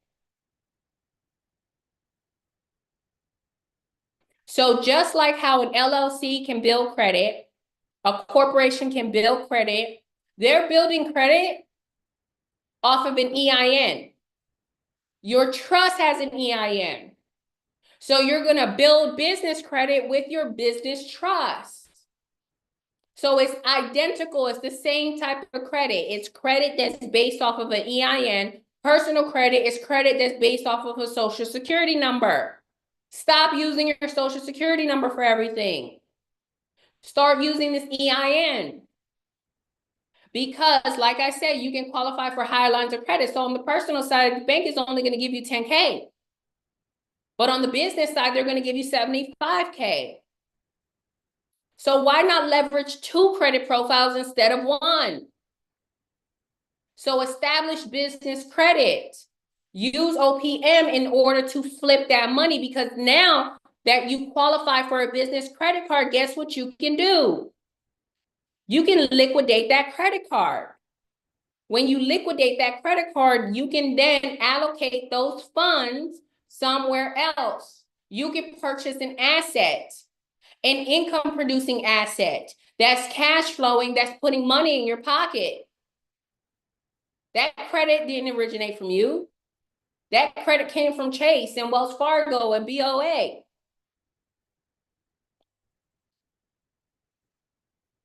So please, it's going to take a mindset shift, but you got this. So use OPM. You're going to use OPM in order to use that money to invest. That's how we're going to get out of this vicious cycle that we are in. We're in a vicious cycle. They call it a hamster wheel for a reason. And now it's time that we get off of the wheel. There is a wealth transfer that is happening, and you have to be prepared for the wealth transfer. That's why you need the right tools. You need to have these right tools in place in order for you to be prepared to receive that type of wealth. A lot of people think, oh my God, I need $1 million in order to set up a trust. That's the biggest, fattest lie. You don't need $1 million. You need to set it up now while you're on zero. How else are you going to get the $1 million? You think that God's going to just hand you $1 million and you're not ready? And you don't know what to do with it? And you don't have all your ducks in a row? Let's talk about invest, you guys. I get a little passionate. I get a little...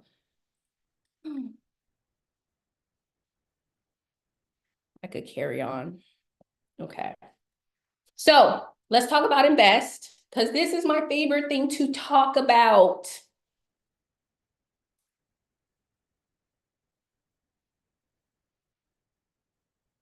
These are the two assets that I recommend. I recommend an index universal life insurance policy, and I recommend real estate. It's so important that you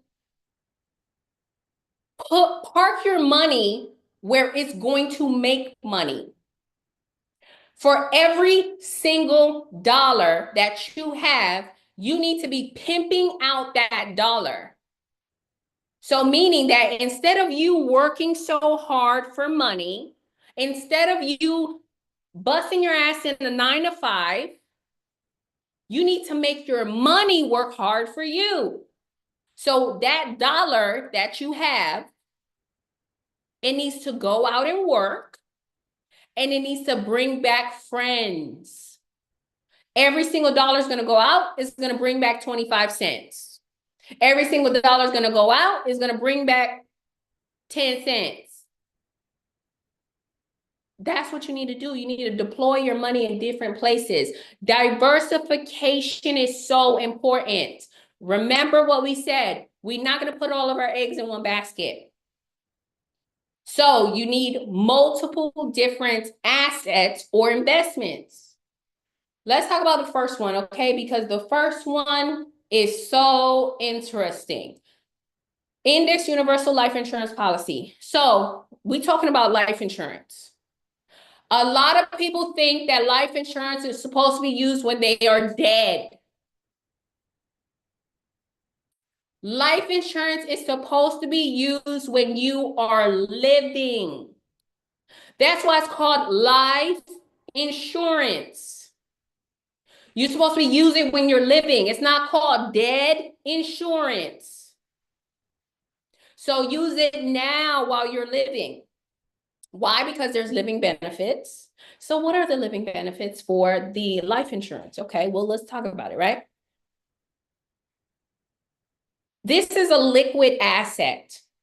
So there's liquidity. So that means that the money that you're putting into the life insurance policy, you're able to get it out, liquid cash, right? So that's the first thing. The second thing is that with this policy, it's tax-free. Your money grows tax-free. It's not like a Roth IRA and a 401k and all of this stuff where eventually you're taxed. You tax on the way in, you tax on the way out. Hell no. I don't want to be taxed at all. Not on the way in, not on the way out. I want a tax-free vehicle. Remember, if you're intentional about building generational wealth, then you need to put the right tools in place to avoid heavy taxation. So you're going to use tax-free vehicles like this in order to triple, quadruple your money. So it's tax-free. The next thing is that it has the death benefit associated with it, which means that your life is insured. If you die tomorrow, there's a death benefit that's going to be paid out to your beneficiary. That death benefit is whatever it is. It could be $1 million, 2.3, 2.5, whatever it is. It's going to be paid out once you expire. Now, the next thing is that it builds cash value. What the heck is cash value? Cash value is the liquid cash that is inside of your life insurance policy. Every single time that you make a premium payment, a percentage of that payment just goes into that special account that's called cash value. So let's just say that I pay $100 a month on my life insurance policy. Well, $20 is going to go to the life insurance company. That's the cost of doing business or the cost of me having a policy. The other 80% or $80 is going to go to my cash value. And that cash value is going to be earning compound interest. Do you know how important compound interest is? The big dogs will tell you. It's the most important thing. So the way that your cash value is going to be earning compound interest is by tracking the market. The market is a specific index inside of the market. So you see the name of this type of policy? You see the word index? Index Universal Life. The word index is referring to an indice. You have many indices. You have Dow Jones, you have NASDAQ, you have the S&P 500.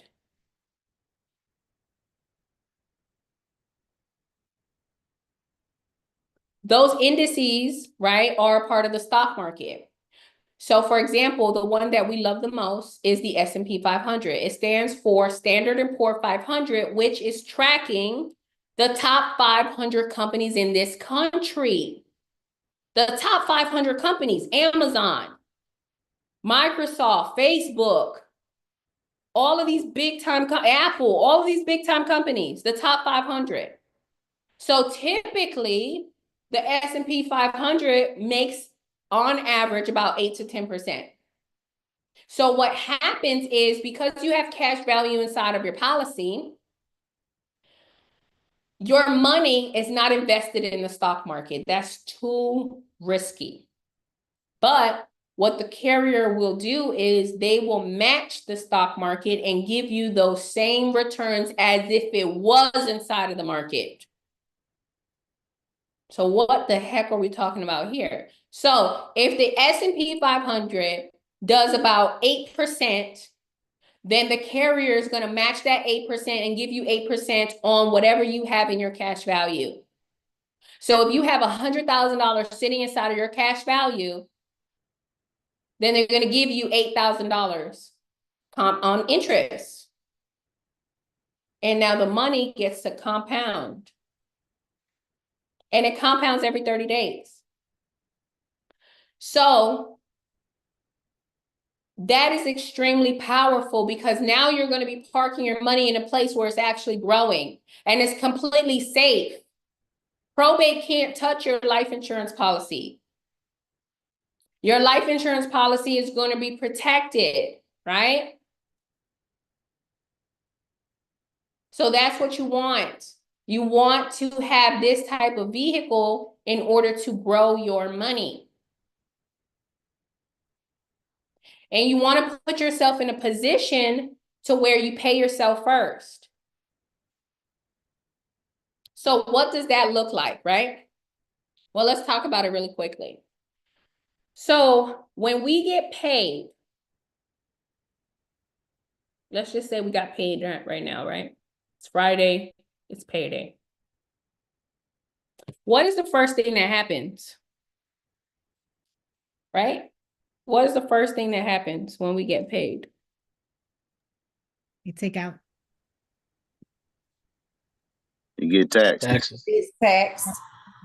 That is true. I'm tax exempt, so I don't know. Lord, so what is that? You get Paid bill. taxed. So you mean to tell me that you're gonna pay taxes first and then you get the leftovers? That's exactly what happens. A lot of us, we bought into this lie, right? So we bought into the lie that we work 40 hours a week for 40 years, and then we retire when we're 65. And then when we're 65, we get financial freedom, location freedom, time freedom. It's a big fat lie. You do not have to wait until you're 65 in order to retire. You can retire now. I retired in 2020. I was 30 years old. I was a nurse. I was a nurse for 7 years, almost 8 years. I was a nurse for 8 years. So from 2023 all the way up to the very end, 2023, no, 2013, 2012, 2013. So I was living paycheck to paycheck, you guys. And I said, I'm only going to give myself 10 years. I'm only going to give myself 10 years because this is some hard ass work. Like working in the hospital, like I'm literally like, it felt like being in prison, right? You know, you in those concrete walls, you can't go nowhere. I was stuck there for 12 hours, right? And so I said, I'm only going to give myself 10 years. And I was able to get out of the system in 8 of the 10 years.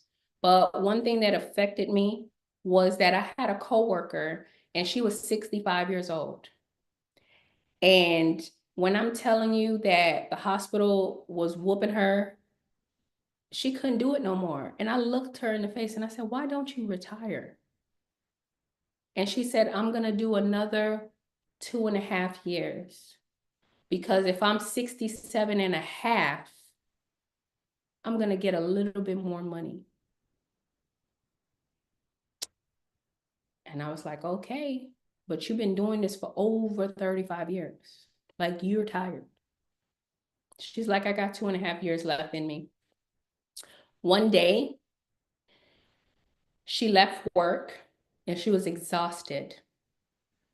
And she pulled out of the parking lot and she hit a tree and died on impact instantly, right in front of the hospital. She didn't even make it.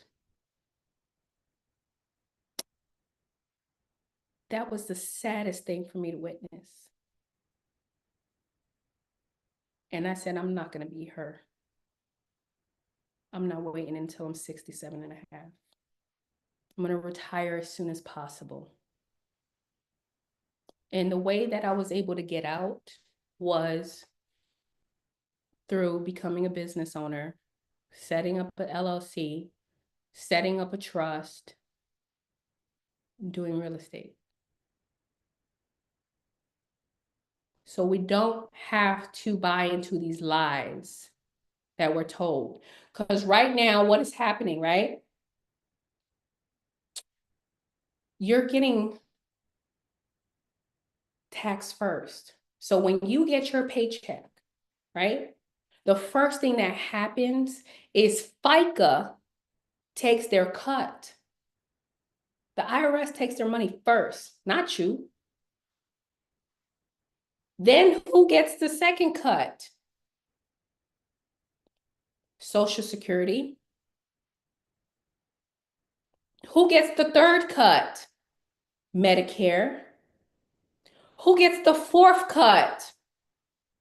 You do a 401k contribution because you bought into the lies of 401k too. They don't even give you a pension anymore. They say 401k. The biggest lie. So you mean to tell me that 4 organizations, the IRS, the Social Security, Medicare, and the 401k company took from my paycheck before I even seen my paycheck?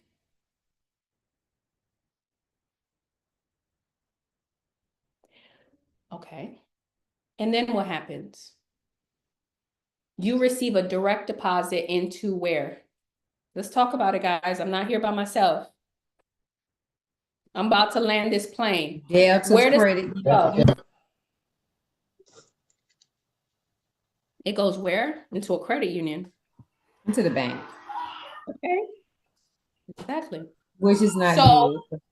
The business Right. into the family trust. The business trust no. into the family trust, right? Who is that? Who's Mr. that? Rivera. Okay, Mr. Rivera. Okay, Mr. Rivera. So we talking about your paycheck. Your paycheck goes straight into the bank, right? It's direct deposit. It's direct deposit by your employer into your checking account that's in your personal name attached to your social. That's where it goes. Don't I want to put that in my life insurance and rotate it That's in there? not what we're talking about right now. Okay. I apologize. Okay. Okay. So your paycheck goes straight into the bank. And the bank is getting richer. Why? Because the bank is using your money to be able to leverage it. So the bank is leveraging you. And they're using your money to be able to leverage it to lend it out for car note, right? Car loans, student loans, credit cards, mortgages. They're using your money.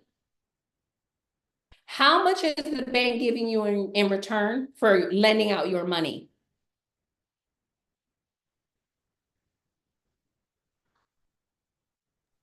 To Nothing. zero. Fractions of pennies. Fractions of Huh? pennies. Nothing. Fraction of a penny. Exactly. He said a fraction of a penny.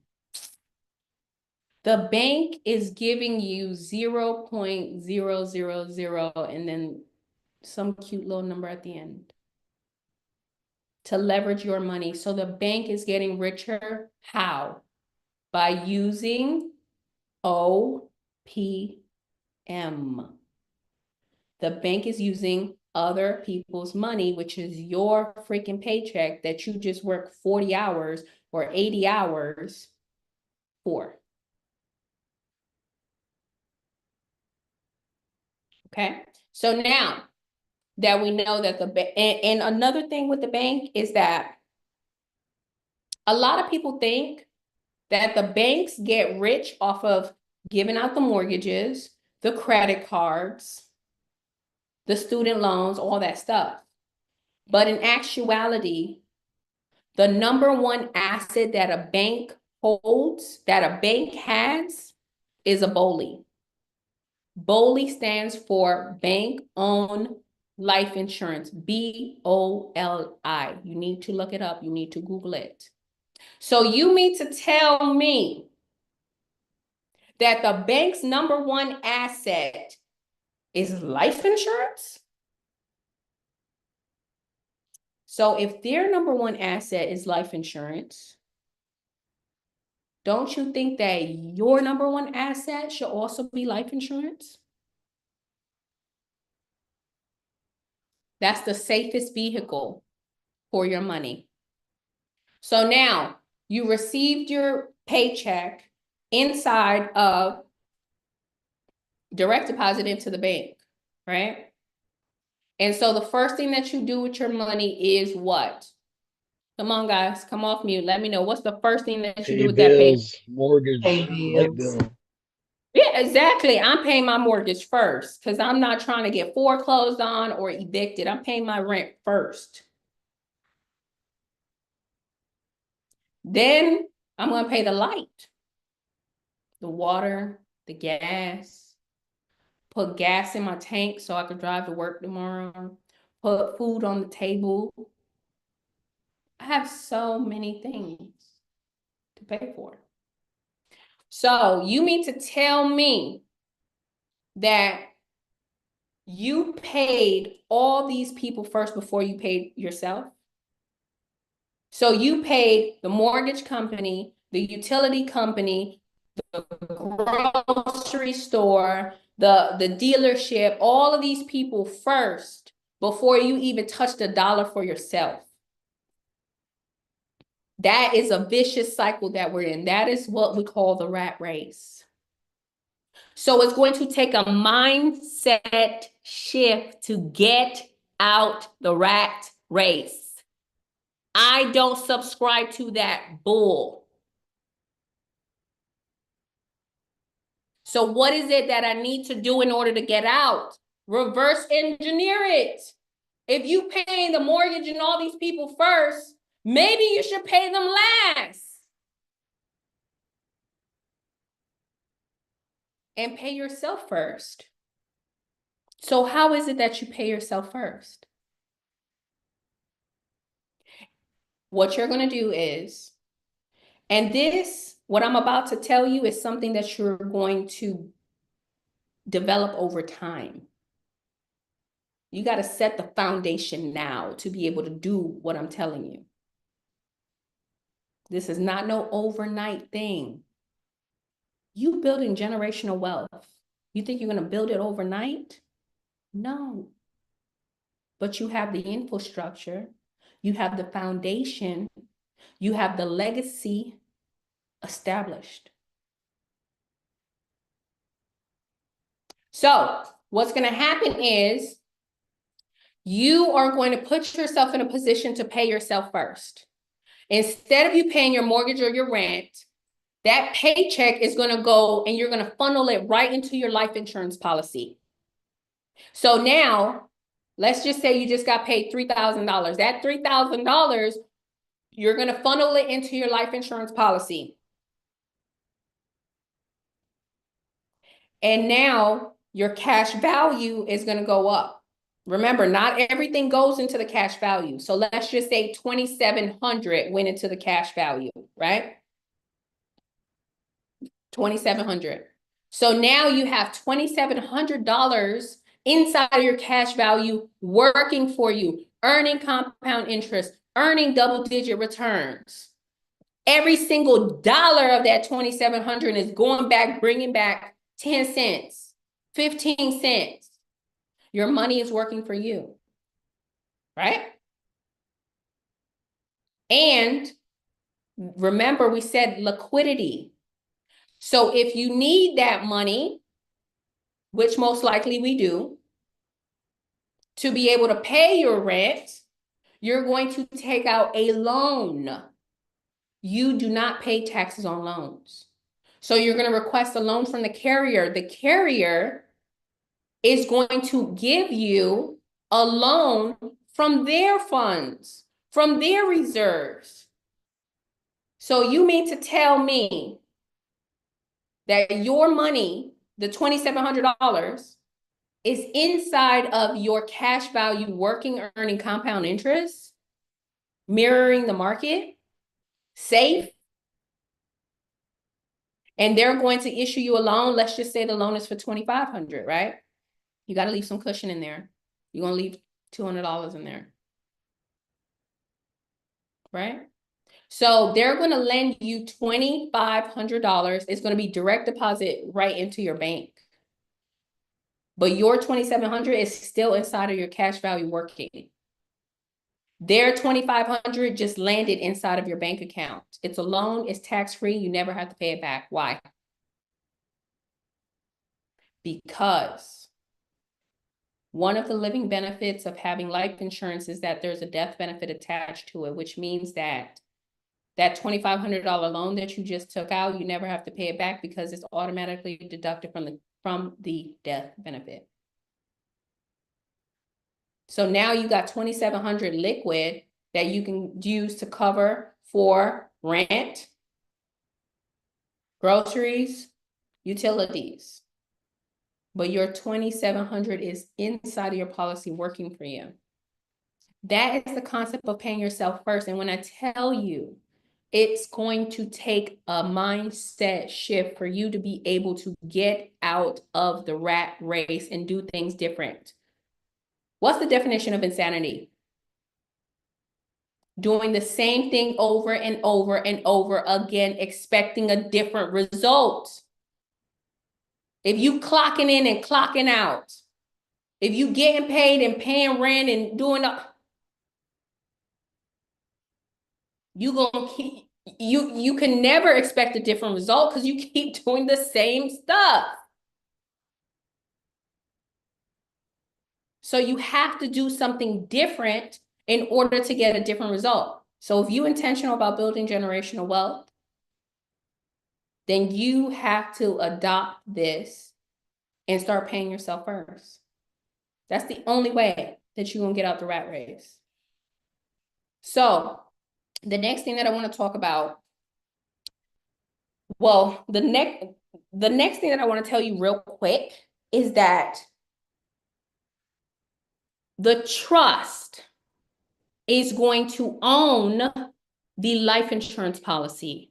The trust is going to be the payer of the premiums. The trust is going to be the beneficiary of the life insurance policy. So we'll dive into that in a little bit. Let's talk about the next thing on my list, which is real estate, okay? Real estate is my favorite thing on earth, and that's truly the way that you're going to build generational wealth, okay? Really, really, really, really, really. Real estate, that is a tangible, physical asset. So with real estate, what I need you to know is that a trust can own real estate. A trust can qualify for a mortgage. So you need to put the trust in position to where it can sustain itself, which means that you need to acquire these types of assets for the trust. So because the trust can qualify for a mortgage, you're going to get a mortgage. Now, what type of mortgage are you going to get? Well, what you want to do is you want to acquire an income producing asset, which means that you're going to acquire an investment property. So usually a 4-plex, a 5-plex, something that has multiple doors, okay? So let's just say that you got a 4-plex, right? You just got a 4-plex. And so this is an investment property that's going to be owned by the trust. And the trust is going to take out a mortgage. The mortgage that the trust is going to take out is a DSCR, debt service coverage ratio loan. That is a loan that you can get with the bank or any mortgage company, and it's going to cover up to 80% of the purchase price. So now you have 80% of the purchase price that's already automatically covered. So now you need to come up with a 20% down payment. Where is this money going to come from? Well, remember that previously we built credit. So we are already using OPM. So now you have business credit that you were building with the business trust, and you getting credit cards for $25,000, $50,000, $100,000, because you qualify for high lines of credit. So let's just say you got a credit card for $50,000. What are you going to do? you are going to liquidate that credit card, meaning you're going to pull that $50,000 out of that credit card. And then the first thing that you're going to do is you're going to funnel that money into your life insurance policy. So that $50,000 is going to go straight into your IUL. Your cash value is going to go up by $50,000, and you're going to go and take out a loan against your cash value. So they'll probably give you about $48,000 that's going to be direct deposit into your bank account. So now that you have this $48,000 in your bank account, you're going to use it as a down payment for real estate. So meaning that you have the DSCR loan that is going to cover 80% of the purchase price. You're going to have that business credit card that you liquidated that they just put a direct deposit into your bank account for $48,000. That's going to cover the 20% down payment. So literally, you have just acquired real estate, zero down. It did not require any of your own money. You got 100% financing, and you use 100% of OPM. You use the mortgage company's money, and you use the credit card company's money. And none of your own money. That's exactly what you want to do. You do not want to put yourself in a position to where you're using your paycheck in order to cover the trust. The trust needs to sustain itself, which means that it needs assets. So you need to focus on acquiring assets. That's not going to require any of your own money. And you're going to build up these assets. These are cash flowing assets. This is a fourplex that you just acquired. Now, with this fourplex that you just acquired, it's the first of the month. They're paying you rent. Where is this rent gonna go? Where's the first place that this rent is gonna go? I need to hear it. The IUL. Thank you. Okay, Tanya. IUL, yeah. Okay.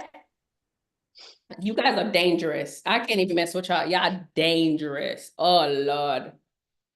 Exactly. See, y'all get it. I don't even have to say anything. We could just end this thing right now. Well, I don't have to say nothing else. No, ma'am. Hey. No, please keep going. IUL. Thank you so much. I appreciate that. It lets me know that you guys are listening.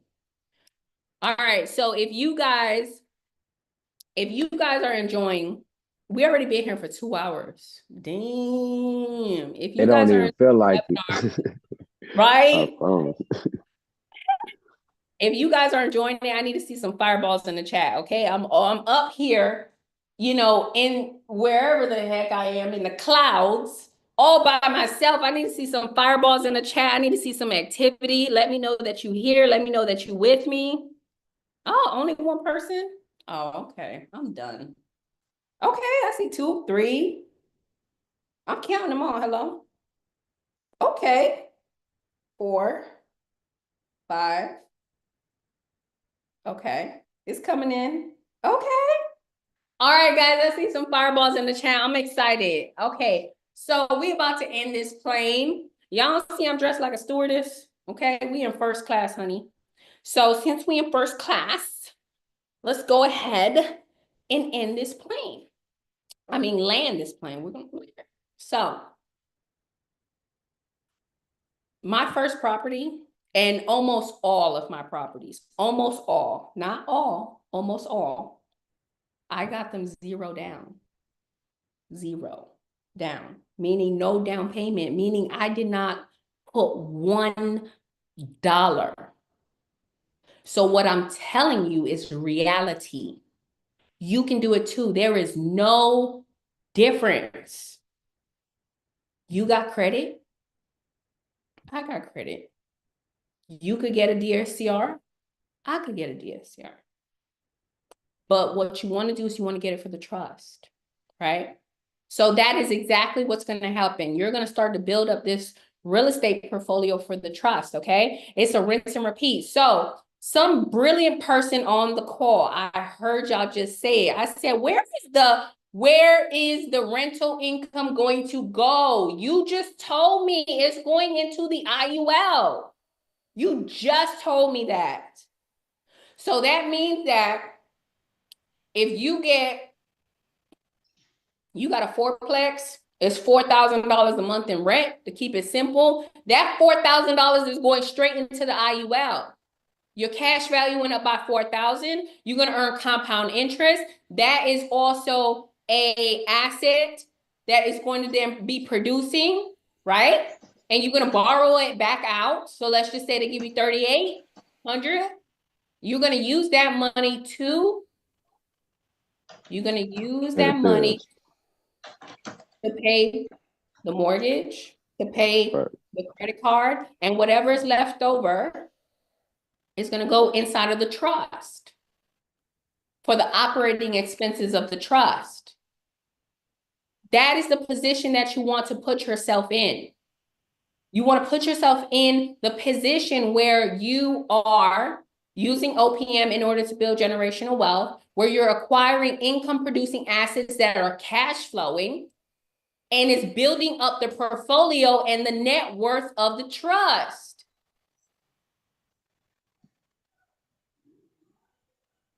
So what you need to do is you need to put yourself in a position to where you own nothing but control everything. That is what we need to do. Put ourselves in a position to where we own nothing but control everything, you guys. That is the definition of stewardship. Stewardship is where you are a good steward of the assets, a good steward of the wealth that you are managing, the money that you are managing. You need to be a good steward. So that means that you don't own any of this in your personal name. Everything's in the name of the estate, the trust, and you control it. Versus the way that you're operating now. The way that you're operating now is you're operating in ownership,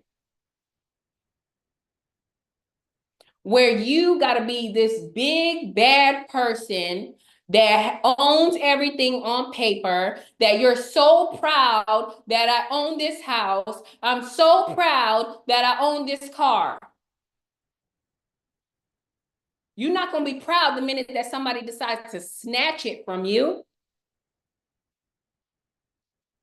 What you need to understand is that that house that you live in with the white picket fence and the dog, that house is going to outlive you. If you don't wake up tomorrow, that house is still going to be there. So what you truly want is not ownership. What you truly, truly, truly want is to be able to control that house while you're living. That's what you want. You didn't know. You had to come to this call to find out. And guess what I just told you? I gave you so much game. I just told you that you want control of the assets. You don't want to own the assets. So you need to switch the game up because you playing the game wrong by using your name and your social. If you want to play the game right, use the trust name and use the EIN from now on. Because now you have control over all these assets. You have control over the house, the control over the cash in the bank, control over the car. That's what you want. Now, has anybody ever asked themselves this question? Somebody is touching my screen. I don't know who it is, and I'm sorry, I don't mean to point the finger, but I have 3 kids, so I don't know how to act. So, my question to you is, have you ever asked yourself, how am I going to transfer all of this stuff that I have? You got the house. You got cash. you got cars, you got crypto, you got stocks. Have you ever asked yourself that question? Anybody ever asked themselves, how am I going to transfer this? How is this going to be transferred? Anybody ever asked themselves that question? Because I never heard it. Anybody? Yeah. Put it on the Tanya? record. Tanya, did you ask yourself? Tanya, I asked myself. Yes, ma'am. you did? I Okay, have- who else? Somebody said not on the regular. Nah, I said put it on the record. County Uh-huh. record, county recorder. You didn't answer the question. That's how you transfer it, by recording it. That's what I was Rivera, saying. you did not answer the question. Por favor. Okay. Okay, Okay. I'm sorry, mama. I'm sorry. Tell him.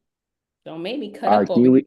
can you repeat I'm the ready question to for go to me? bed. I thought I Ready to go to bed. you're doing such a good job, for real. Oh my gosh. Okay, so Phenomenal. that's exactly what happened, right? You never asked yourself that question. Damn, I got this house. I bought it for 400,000. Never, how am I going to transfer this house? You never ask yourself that question. And that's the problem. So let me show you how you're going to transfer your wealth. Okay? The way that you're going to transfer your wealth is by way of TCUs. You see it on the screen. TCU. What does a TCU stand for, you guys? Trust credit unions. Oh, okay. Damn. Trust certificate unit. Right. Trust He see a CU and he automatically think it's a credit union. I'm done with you. A TCU is a trust certificate unit. It's identical to a stock certificate. So you know how a stock certificate represents ownership interest in a corporation, right? Well, a TCU represents beneficial interest in a trust. So nobody owns a trust. I can't own a trust. You can't own a trust. A trust is a living, breathing entity.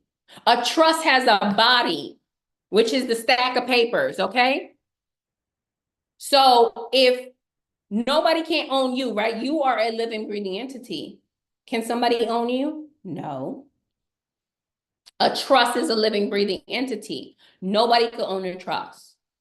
But you have beneficiaries that have beneficial interest in a trust. So that is represented by their TCUs. Okay, so that means that if I'm one of your beneficiaries, you're going to hand me some TCUs. So every trust starts with, generally starts with 100 TCUs. That represents 100% of beneficial interest. Let's just say you have 5 beneficiaries and you wanted to distribute those TCUs equally. That means each one of them will get 20 TCUs. So I'm one of your beneficiaries. That's what I heard. So if I'm one of your beneficiaries, you just handed me 20 TCUs, which means that I have 20% of beneficial interest, which means that I am entitled to 20% of the net worth of the trust, which means that if the trust has a net worth of $1 million in assets, meaning cash, houses, cars, stocks, whatever, right? If the trust has a net worth of $1 million, then my beneficial interest is equivalent to 20%, which is equal to $200,000 of that $1 million.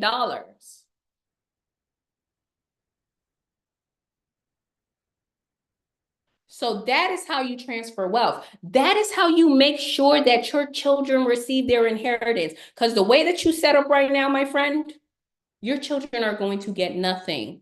I told you earlier, they're going to either fight each other or they're going to fight the court system in order to keep mom and dad's house. Why? Because you didn't set up your own estate while you was living, because you was lazy, because you let the state of Georgia do it for you. You think they're going to do a good job? Hell no. They want your assets. Trust and believe that. So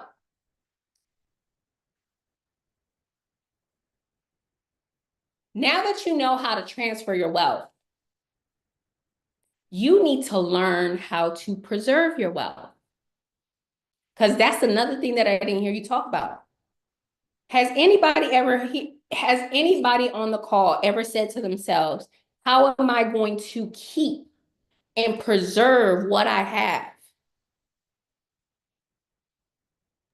Of Yeah. course. Okay. Yep. Not really. Every day. Okay. So that's good. That's why you're on the call. Exactly. Right? But do you have the tools for preservation? Do you know that Of there's course. tools that you need? There's tools that you need in order to preserve your wealth. So let's talk about those tools, okay? So how many times have we seen it to where celebrities, famous families, actors, actresses, athletes, they literally get $100 million contracts and they blow all the dough in their lifetime, or the next generation blows all the money. We've seen it so many times. You've seen it so many times. So why does that happen? It happens because they don't have a trust, because they don't have the preservation tactics and tools that they need in order for the money to last generations. You cannot walk around here talking about you're building generational wealth if you don't have the tools. Literally, wherever I go, every single conference, everywhere I go, I hear you saying, I'm building generational wealth, but you don't have the tools. So are you really building generational wealth, or are you just making money? You're just making money. That's it. You're not building wealth. What are the tools that you need in order to preserve your wealth? You need a trust, and you need a life insurance policy. So this is the way that it works when you're intentional about building generational wealth. You're going to set up a trust. The trust insures all of its assets. The trust has a house and it has homeowners insurance. The trust has a car, it has automobile insurance. The trust also has what we call a human asset or human capital. Those human assets is you and the beneficiaries. So the trust is also going to insure the human assets. Why? You are the trustee. You are the most important person inside of that trust organization. You're the one that's running the show. You're the one that is operating the trust on a day-to-day basis. If anything happens to you, that trust is going to be devastated. That trust is going to experience a loss. That trust needs to be compensated for the loss. So if you expire and you're the trustee, then that death benefit for that life insurance is going to go straight into the trust fund. Meaning that the trust has set up a life insurance policy for the trustees, all of the trustees, you and every future trustee or every co-trustee. as well as all of the existing beneficiaries here today, as well as all of the future beneficiaries. The trust is going to take out a policy on all of those individuals, right? And the trust is going to be the owner of the policy. The trust is going to pay the premiums every month or every quarter, or annually. And the trust is going to be listed as the beneficiary of those policies. So in the event that you expire or any one of those beneficiaries, the trust is compensated and those funds go straight to the trust fund. Those future beneficiaries are called trust fund babies. You've heard the term. Trust fund babies. What we need to do is we need to normalize trust fund babies in our community, because a trust fund baby is a good thing. It is a beautiful thing. In society, they trick you. They make it seem like a trust fund baby is a bad thing. No, you just got to be structured the right way. We're not raising brats here. We're raising future trustees. So, what the trust is designed to do is every single time that a trust fund baby is born into the trust organization, the trust is going to take out an IUL policy on that baby as soon as that baby hits 30 days old. And then what's going to happen is, now that that trust fund baby is 30 days old and the trustee has applied for the policy or gotten the policy, now the trust is going to pour in to that IUL policy and building up the cash value, building up the cash value. So what's going to happen is this trust fund baby is going to grow up. And when the trust fund baby grows up, right? So let's just say that the trust fund baby just turned 18, right? The trust fund baby is the beneficiary. The beneficiary just turned 18. What is it that they need? They going to college, so they need housing, room and board, books, a car, all kind of stuff, right? So that trust fund baby can easily, if they want to go and get their first car, they can easily go down to the dealership, pull their credit, get into a vehicle loan with the dealership, and start paying the dealership $900 a month for a $30,000 car. Get into that high interest. Or that trust fund baby has an alternative. Why? Because they are a beneficiary of a trust, which means that that beneficiary can go straight to the trust, and that beneficiary can request a loan from the trust. That is how you move money in and out of the trust without paying taxes. You issue loans. So that beneficiary is going to request a loan for $30,000 so they can buy their car cash. And the trustee is the one that's responsible for the trust funds, and the trustee is the one that's responsible to approve that loan or deny it. So they approve the loan, they write a check to the beneficiary, hand it to the beneficiary for $30,000. So now that trust fund baby goes and buys their car cash. And in return, that trust fund baby, because there's a promissory note, and there's a promissory note, what is going to happen is the trust is going to charge interest, 1 or 2%.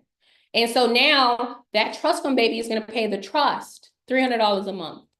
So now they're paying the trust $300 a month versus paying the dealership $900 a month.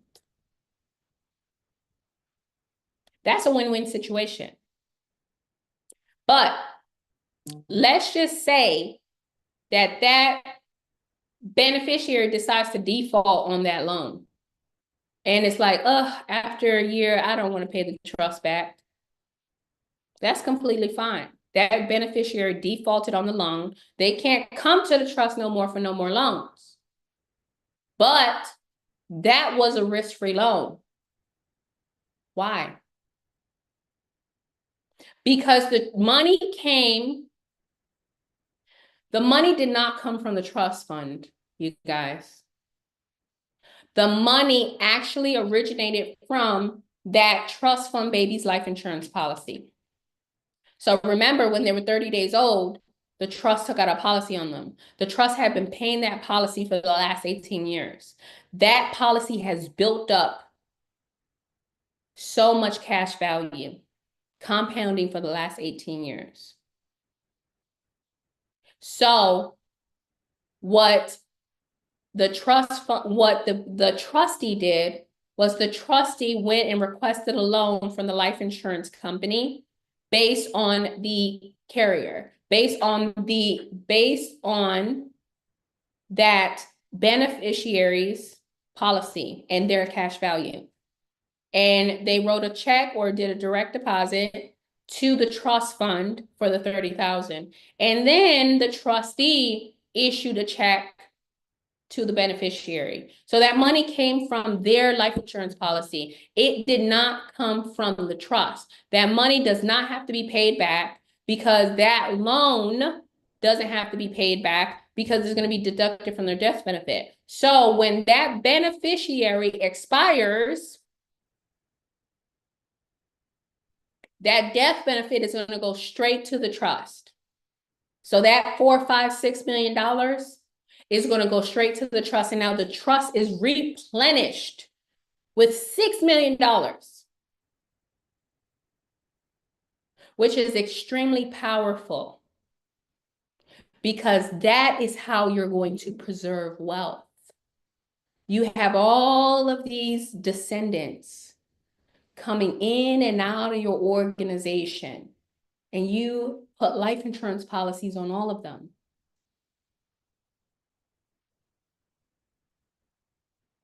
You have to make sure that the policies are structured the right way.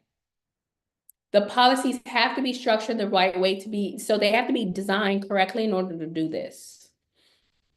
So the way that we design it is low death benefit, high cash value. We make the trust the owner of the policy so that the trustee has full control of the policy. We make the trust the payer of the premium so that all of the money that's being placed inside the life insurance policy is tax-free and tax deductible, meaning that we write it off as an operating expense. And then we make the trust the beneficiary of the and the beneficiaries so that those death benefits go straight to the trust and not to nobody else. That is how you're going to preserve wealth and make sure that the money stays in the family and that the money is constantly replenished or replaced every single time that you have family coming in and family going out. Because that's one thing that's for sure, right?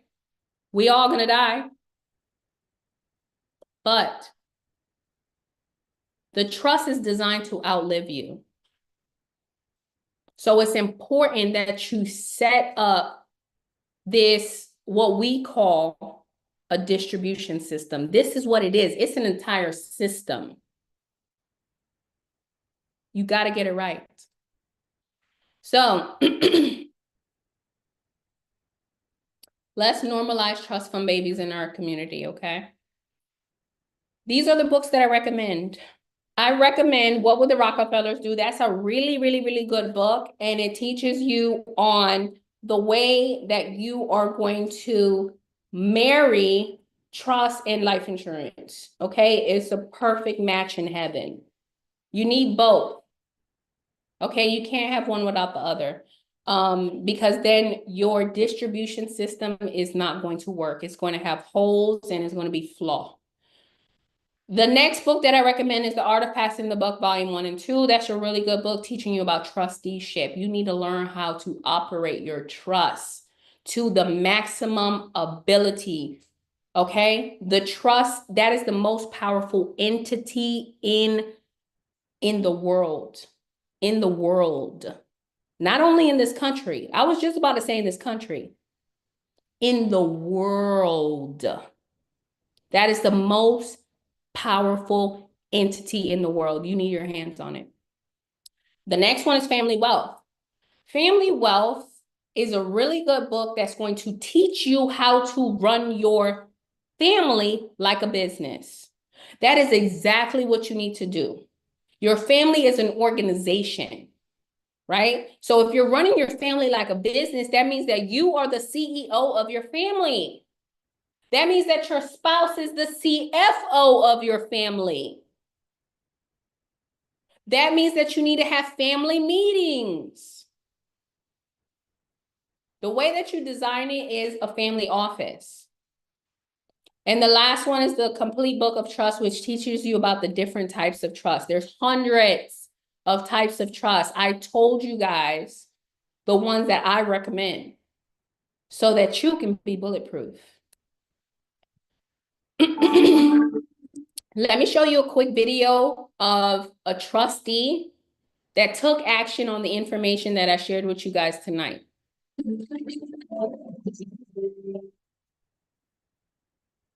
Well, kudos to you all. Again, Christina, it's been a wonderful experience. I've been looking at your videos on YouTube for a while. And, you know, there are a number of people offering trust these days. And, you know, I guess that's the big thing, you know, don't own anything, control everything. That kind of, I didn't say it correctly, but that is the sentiment.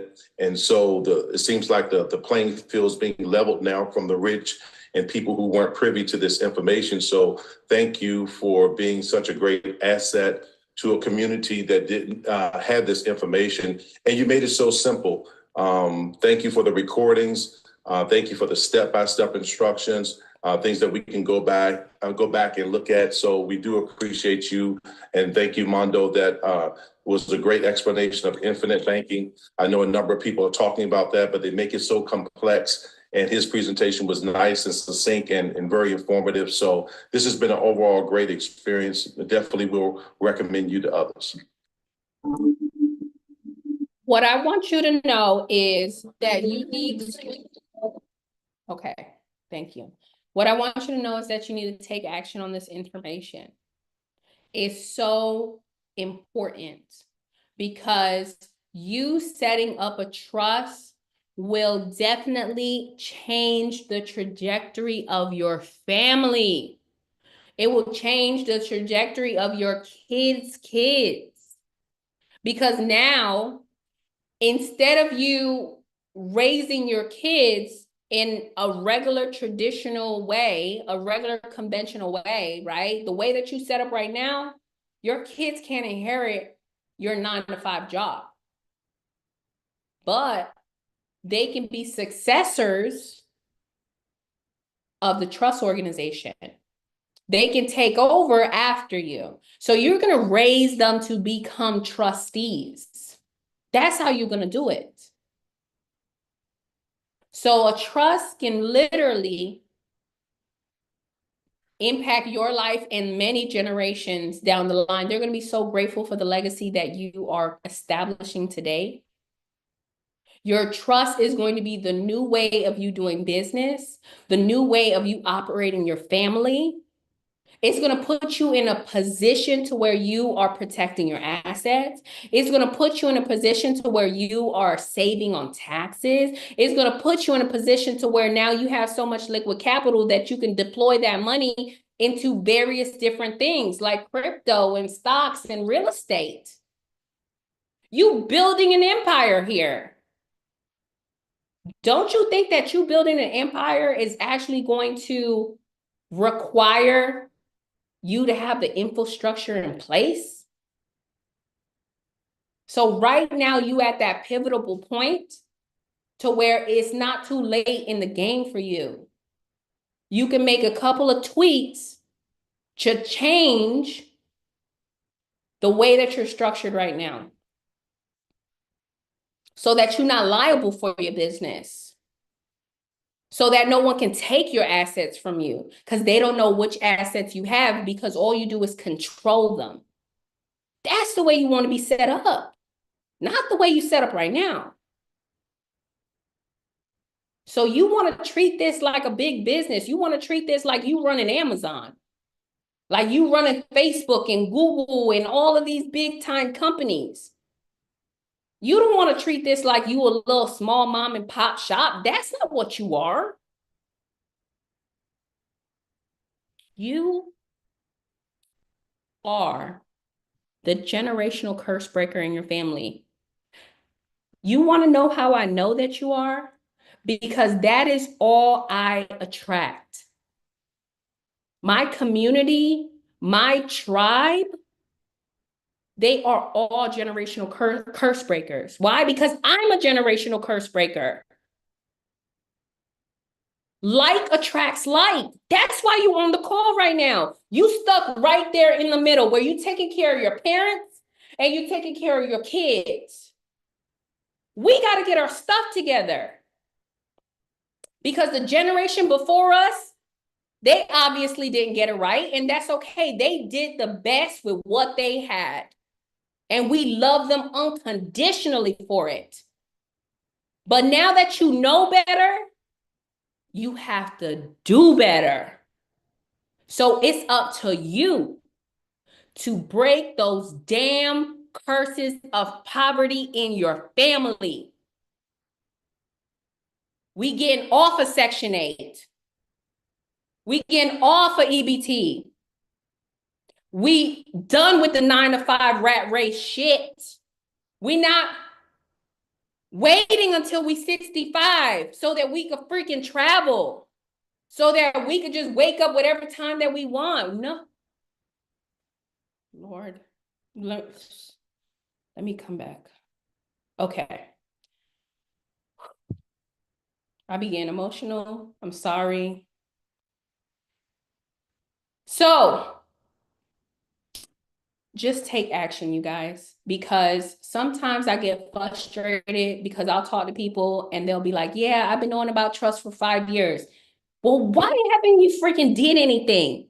You telling me that you've been knowing about trust for 5 years and you haven't set one up?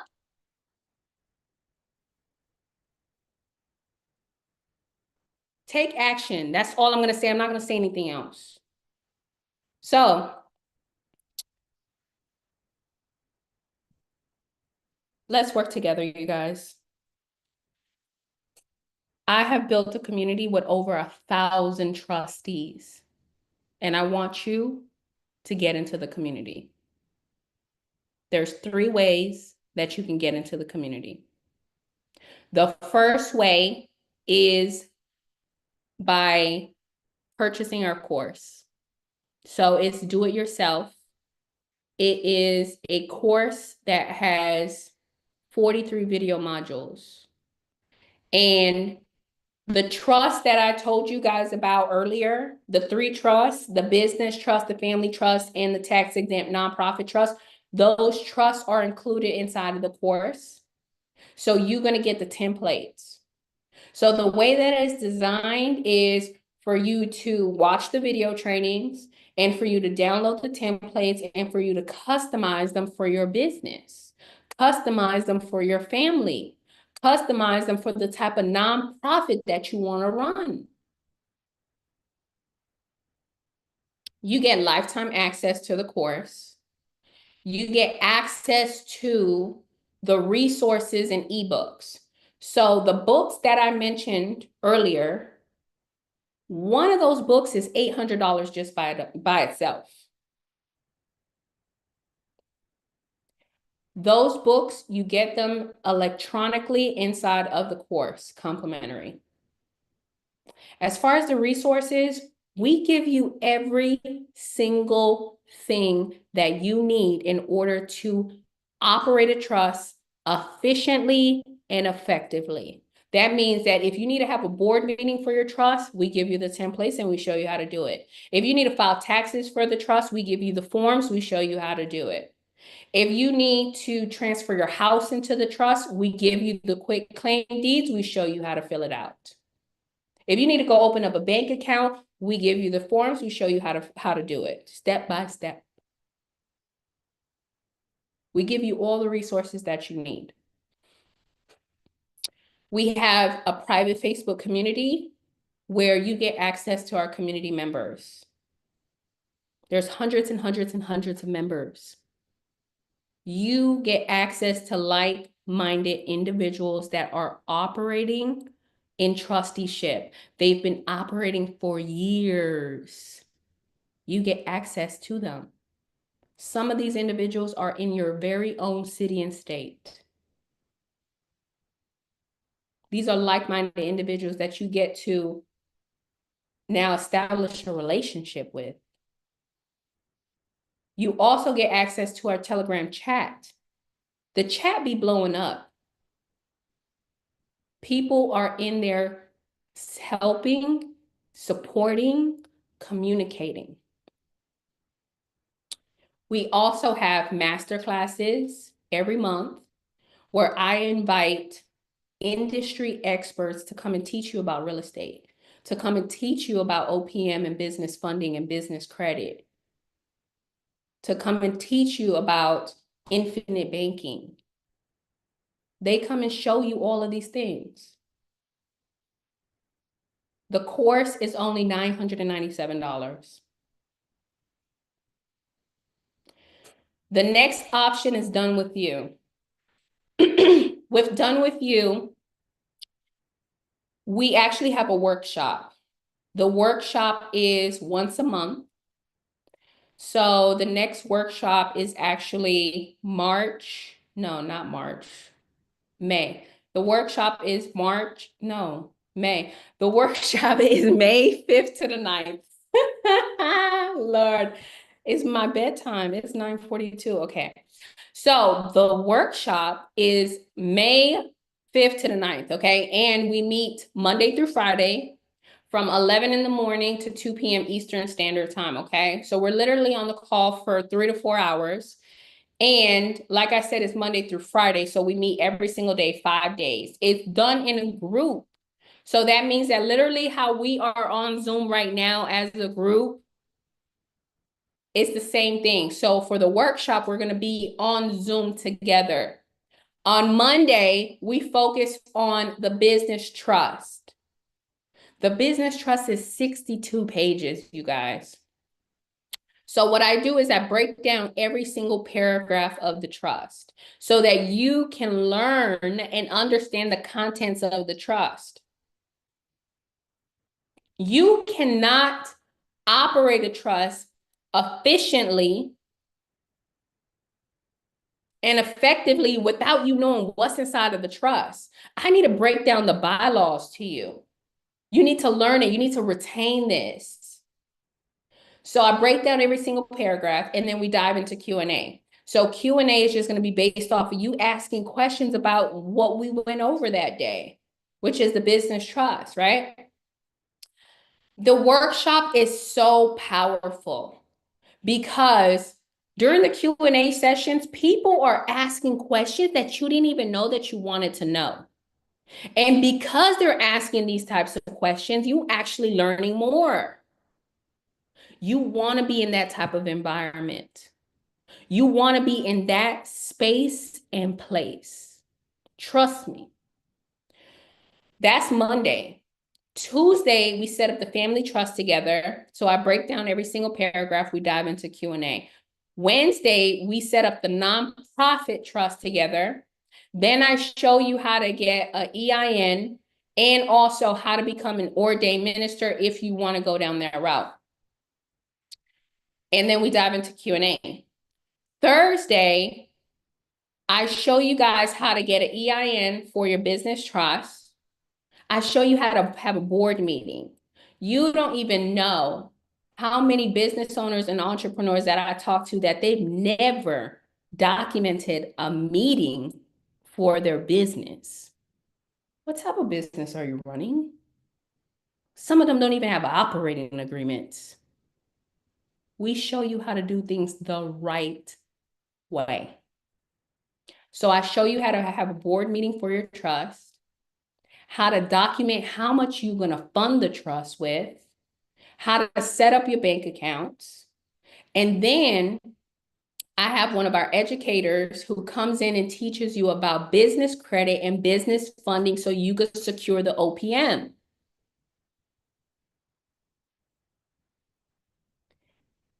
On Friday, which is the last day of the workshop, we focus heavily on assets, transferring your assets. So the first thing that we do is if you're going to transfer your house, we give you the quick claim deed. We show you how to fill it out. We show you how to record it with the county recorder's office so that you can change the deed from your personal name into the name of the trust. We show you step by step. You're not in this alone. For what? That's why we have a community. We're here to support each other.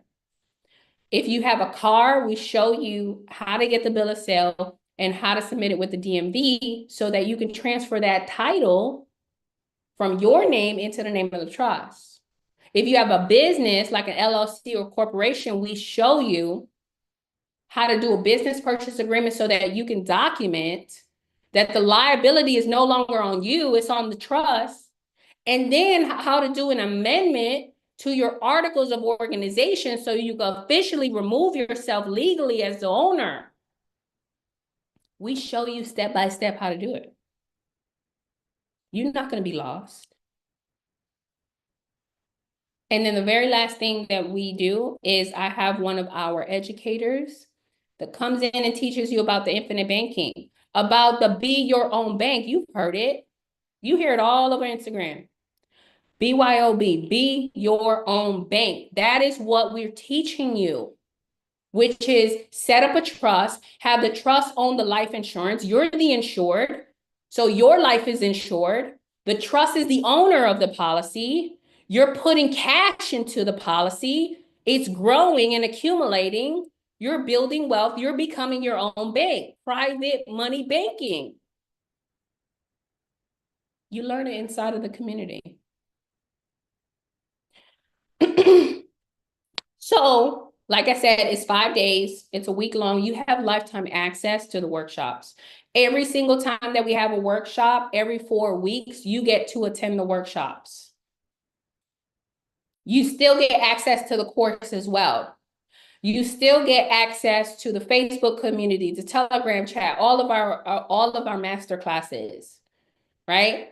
But you get that accountability to know that you don't have to do it by yourself. We're going to hold your hand through the whole process. And after you've completed the workshop, the following week, you're going to book a one-on-one with me so I can review everything for you to make sure that you're crossing your T's, dotting your I's before you get your trust notarized. My team is here to support you. So you get to be empowered to know, damn, I know how to do this. I got all the tools. I got all the paperwork. I got everything I need. The workshop is only $2,500. The very last option is if you want to do it one-on-one, where you don't want to do it as a group, where it's just going to be me and you on Zoom, just the two of us. And we're going to get you restructured. So we set up your trust for you. You don't have to go worry about paperwork. We notarize it, we ship it to you. All of our Zoom calls are private. You get that individualized support and extended support. And then we dive into acquiring assets. So the private sessions are only $10,000. So you just have to choose which one works best for you, for your business, for your organization. So all you have to do is go to our website, wealthytrustee.com. You see our community number there. So that's the number that you can text or call to get in contact with my team if you have any questions. You see the email there. That's the email that you can contact if you have any questions or need any assistance. You can visit us on social media. And what I want to do is for everyone who's on this call right now, I want to gift you with 20% off. So if you guys take action in the next 48 hours, you can enjoy 20% off using the discount code TRUST20. Trust and the number 20. So go to the website, wealthytrustee.com. And when they ask you for a discount code, you put the word trust and the number 20, all one word. And they'll knock off 20%. That's only for you guys. So what I want to do is I want to show you what a trust looks like so that you can put a visual to what I'm talking about. And I also want to show you what the course looks like. And then we could dive into Q&A.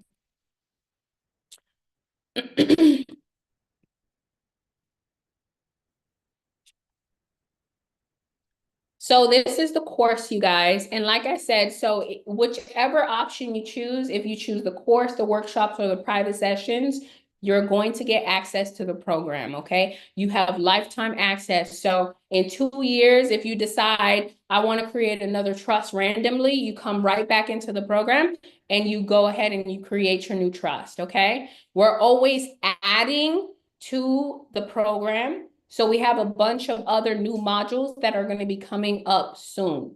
So with that being said, like I said, it's 43 video modules right now. So the first thing that we do is we start with trust entity. We teach you, and the way that I teach is I teach you like you are a third grader. Like I bring you down to elementary. Why? Because I want you to get it.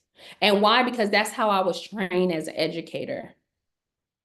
Remember, I was a nurse. They told me, don't use these big fancy words. Use Tylenol instead of acetaminophen. Don't confuse your client. So guess how I teach? I break everything down for you so thoroughly.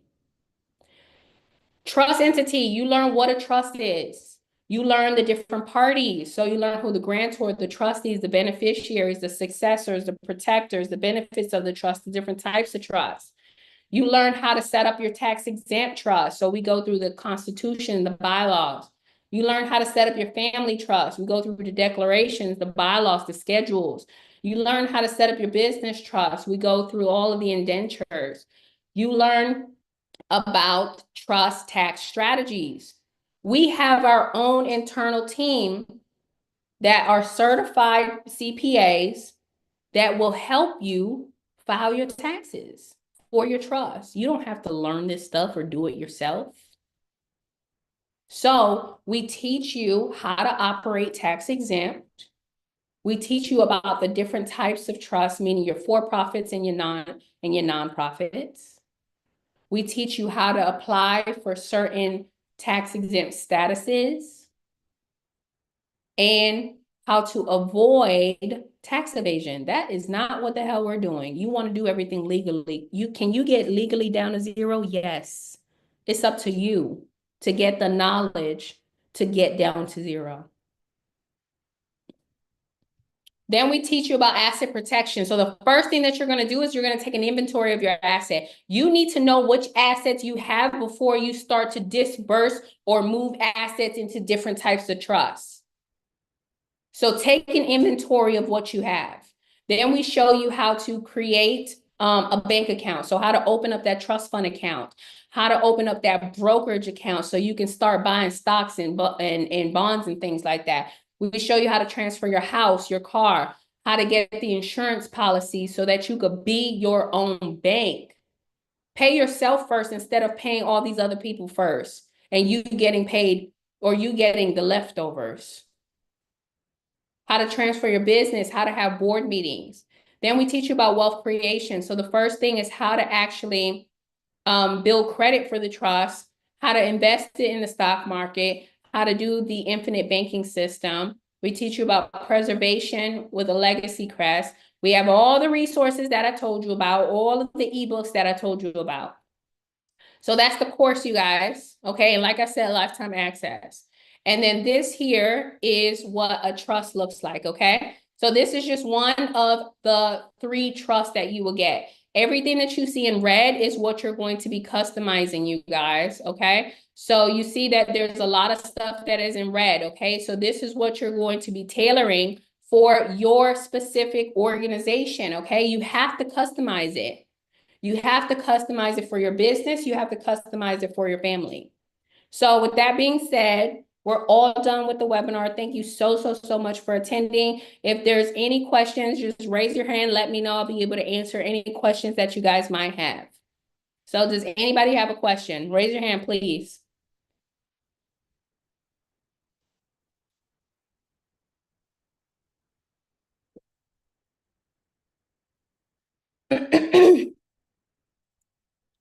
S Fulton 3810. Yes, ma'am. Hi, Miss Christina. It's good to finally meet you. How are you? Hi, it's nice to meet you too, Queen. How are you? I'm good. I will have my camera on, but I'm a hot mess. So I'm gonna keep Oh, that it's off okay. for y'all I'm a see. hot mess all the time. I'm a hot mess all the time, all day, every day. I only show up like You this over for there you. looking like a bum. Cut it off. You're beautiful. You're beautiful. So, and look, I said you remind me of Ashanti. I don't know if you hear that, but I've been dying to tell you that you remind me of Ashanti. I Yes. heard that before, and I'm gonna take that as a compliment. Thank you so much, because she's beautiful. Thank you. Yes, she is. So I'm interested, but I'm kind of broke, busted, and disgusted, and I'm trying to be a billionaire within a couple of years. I see that you have the Girl, I'm about to cuss you out because you cannot be I using know. those words like that. Words are so powerful. And I was I having that discussion know. earlier today. The last thing that you want to be doing is calling yourself broke, busted, and disgusted. So we gonna get rid of that right now. Yes, The ma'am. mindset is so important. Okay, so yes, you Okay. are a billionaire. So I'm not where I want to be at this moment. I see the Okay. affiliate program. I'm gonna check that out. But is there like a down payment? Yeah, I definitely want to do that. Is it like a down payment? I see. I'm listening. I'm Yes. sorry.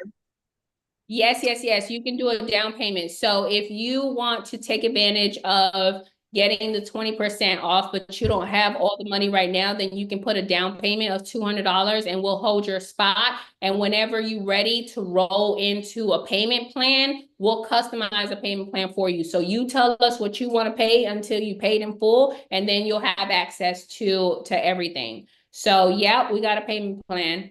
We have a payment plan and we have a down payment. So both of those options are available. Perfect. Okay, thank you. That was my question. I don't want to hold you up. I appreciate you. Thank you. You're welcome. I appreciate you too. Thank you. Yes. Next we have Katina. Is it Katina? Katina. It's Katina. Katina, how are you? I'm well, and yourself? I'm doing well. I had a question. So, say for instance, we started at one level, which is the entry, say $997. Do you guys offer, I guess, upgrade opportunities? Yeah, absolutely. You can upgrade at any point in time, and all you have to do is just pay the difference. So, Okay. yep, at any point in time. So some people, that's what they'll do, Katina, is they'll come in and they'll just do the course and they'll sign up for the do it yourself. And then they realize that they want to be in the workshop, that they want that accountability, and they also want to be in that group space with everybody else. And so they'll upgrade later. So absolutely. At any point in time, you just message us, let us know that you're ready, and then we send you an invoice for the difference and we upgrade you in the system. All right. Thank you. You're welcome. Thank you for being here tonight. I appreciate you being here and participating. Next we have Anthony. Hey, Christina, how you doing? I'm good, boss. How are you? Pleasure to finally meet you. Pleasure to finally meet you. So, question. I have a revocable trust, which I already know that's statutory, so definitely don't want to, use that. However, though, because I already set it up, I wanted to know, can I put that inside of the irrevocable, the assets and everything that's already there, or should I just do away with that and just put it into, because I know the irrevocable is the common law trust, so. How would that work? Yeah, so you can do it either way. So I personally, if you have assets in the revocable, I would transfer them immediately to the irrevocable so that creditors can't come after those assets. Now you don't necessarily have to dissolve the revocable. You can use it for other things. And because it's statutory, you could probably use it for more public stuff and leave your irrevocable private so that it's not, seen out there. So that those assets are, so that those assets are protected and they're not, seen. So you don't want the irrevocable to be like visible to the public for them to know like the name and the address and things like that. All right, the 5 days you discussed, what's that time? Like, what's the time? So it's Eastern Standard Time and it's 11 to 2. Okay, perfect. That's all I had. I look forward to everything. When is the next one? So the next one is May 5th to the 9th, and you want to get in. Perfect. Yeah, you want to get in a little bit before because the foundational stuff that I just showed you, we don't go over that in the workshop. So that's why you get access to both so that you can get access to the course, do the foundational education, and then when we start the workshop, you hit the ground running. Okay, so cool. It's more for you to be hands-on, for you to actually get it done. We want to hold your hand through the whole process. We want to hold you accountable, make sure that you actually finish your trust, notarize your trust, get your bank accounts. It's insane, like the follow-up. Okay. All righty. I'll see you then. All right, awesome. Thank you, Anthony. Thank you. You're welcome. Next we have is it Dodd? Dodd. Greetings. So it's Daoud. You may recall you may recall I had a call with you on March 7th. So I want to direct your attention, Christina. First, let me just say, beyond the call on March 7th, having now attended this Zoom tonight, I mean, I'm supremely grateful for you. And so I got so much more here, of course, from a 20-minute to 30-minute call to 3 hours, and some while I might have missed because I was working. Everything that, I mean, from just, I mean, A to Z, this was broadly wide eye-opening. So if I could draw your attention, ma'am, to the DM that I sent you, maybe that's something that you could respond to there. That's really what I just wanted to raise a question for, since we have already talked. And I've been in contact with Ika, but we were actually waiting for a workshop for April. But now that you officially announced it for May, I just wanted to follow up with you on that. So hopefully you recall we did speak on March 7th, and we had a good call then. So that's when I started really, getting my feet wet there. But again, this, I mean, I'm just overjoyed just hearing you, like I said, A to Z. I can't even really describe everything.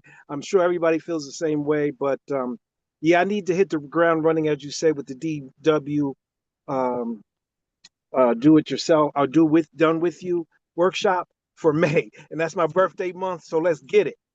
Yay, absolutely. I'm so glad that you're going to join the workshop in the community, and we look forward to welcoming you. So I'm going to talk with Ika since she's already, so Ika's my assistant. She's a part of the team. We have many people on the team. So I'm going to speak with her. You might also hear from another team member, but I will have them communicate with you so that we could process your enrollment, okay? So I saw your DM, so you're good to go. Excellent. Appreciate you. You're Good night. welcome. You're welcome. Daoud, I have to remember that. I don't want to butcher nobody's name. Like literally in the community, you will notice we're on first name basis. Like I want to know about your kids. I want to tell you about my kids. Like that's how we are. We're a family. So Right. next So week, let me just say it. that is David, just in a more original language. So David is the government, and we try to move away from the government usage. So Daoud is David, just in a more original language. So David is the government, but Daoud is what I prefer. So just want to put that out there on transparency. Awesome. I love that. I love that. It's that's beautiful, and names are important. So thank you for Right. sharing that. Absolutely. All All right, right. Thank cool. you again. You're welcome. All right, next we have Mr. Rivera. How are you? Great, magnificent, and fantastic. Thank you for asking. All right. I had a question. Yeah. I'm I sorry. think I'm I sorry. have Go an ahead. answer. I think I have I'm an pretty answer. sure you do. I'm pretty sure you do. I got confidence in you. I'm trying to Mm. know about. I'm trying to know about tribal accounts, tribal trust account, and then Oh, like you were saying. we don't I don't educate on tribal trust accounts. Okay. Okay. But like, is there any resources on it or at all? Not that I could direct you, so you got to do your own research, your own due Okay. diligence. You can't come to Say me for all less. the stuff. I can't help you with that, okay? I It's got like you. if you ask me for a revocable, I'm like, no speaking English. I can't help you with that, All okay? right. You know, I thought I asked. Bro. But thank you Okay. though. You're All right. welcome, boss. All All right, right. next we have Velma. Hey, Velma. Hey, how are you doing? I'm I doing know good. we I like your name, but like your name is like kind of like somebody from the Golden Girls, right?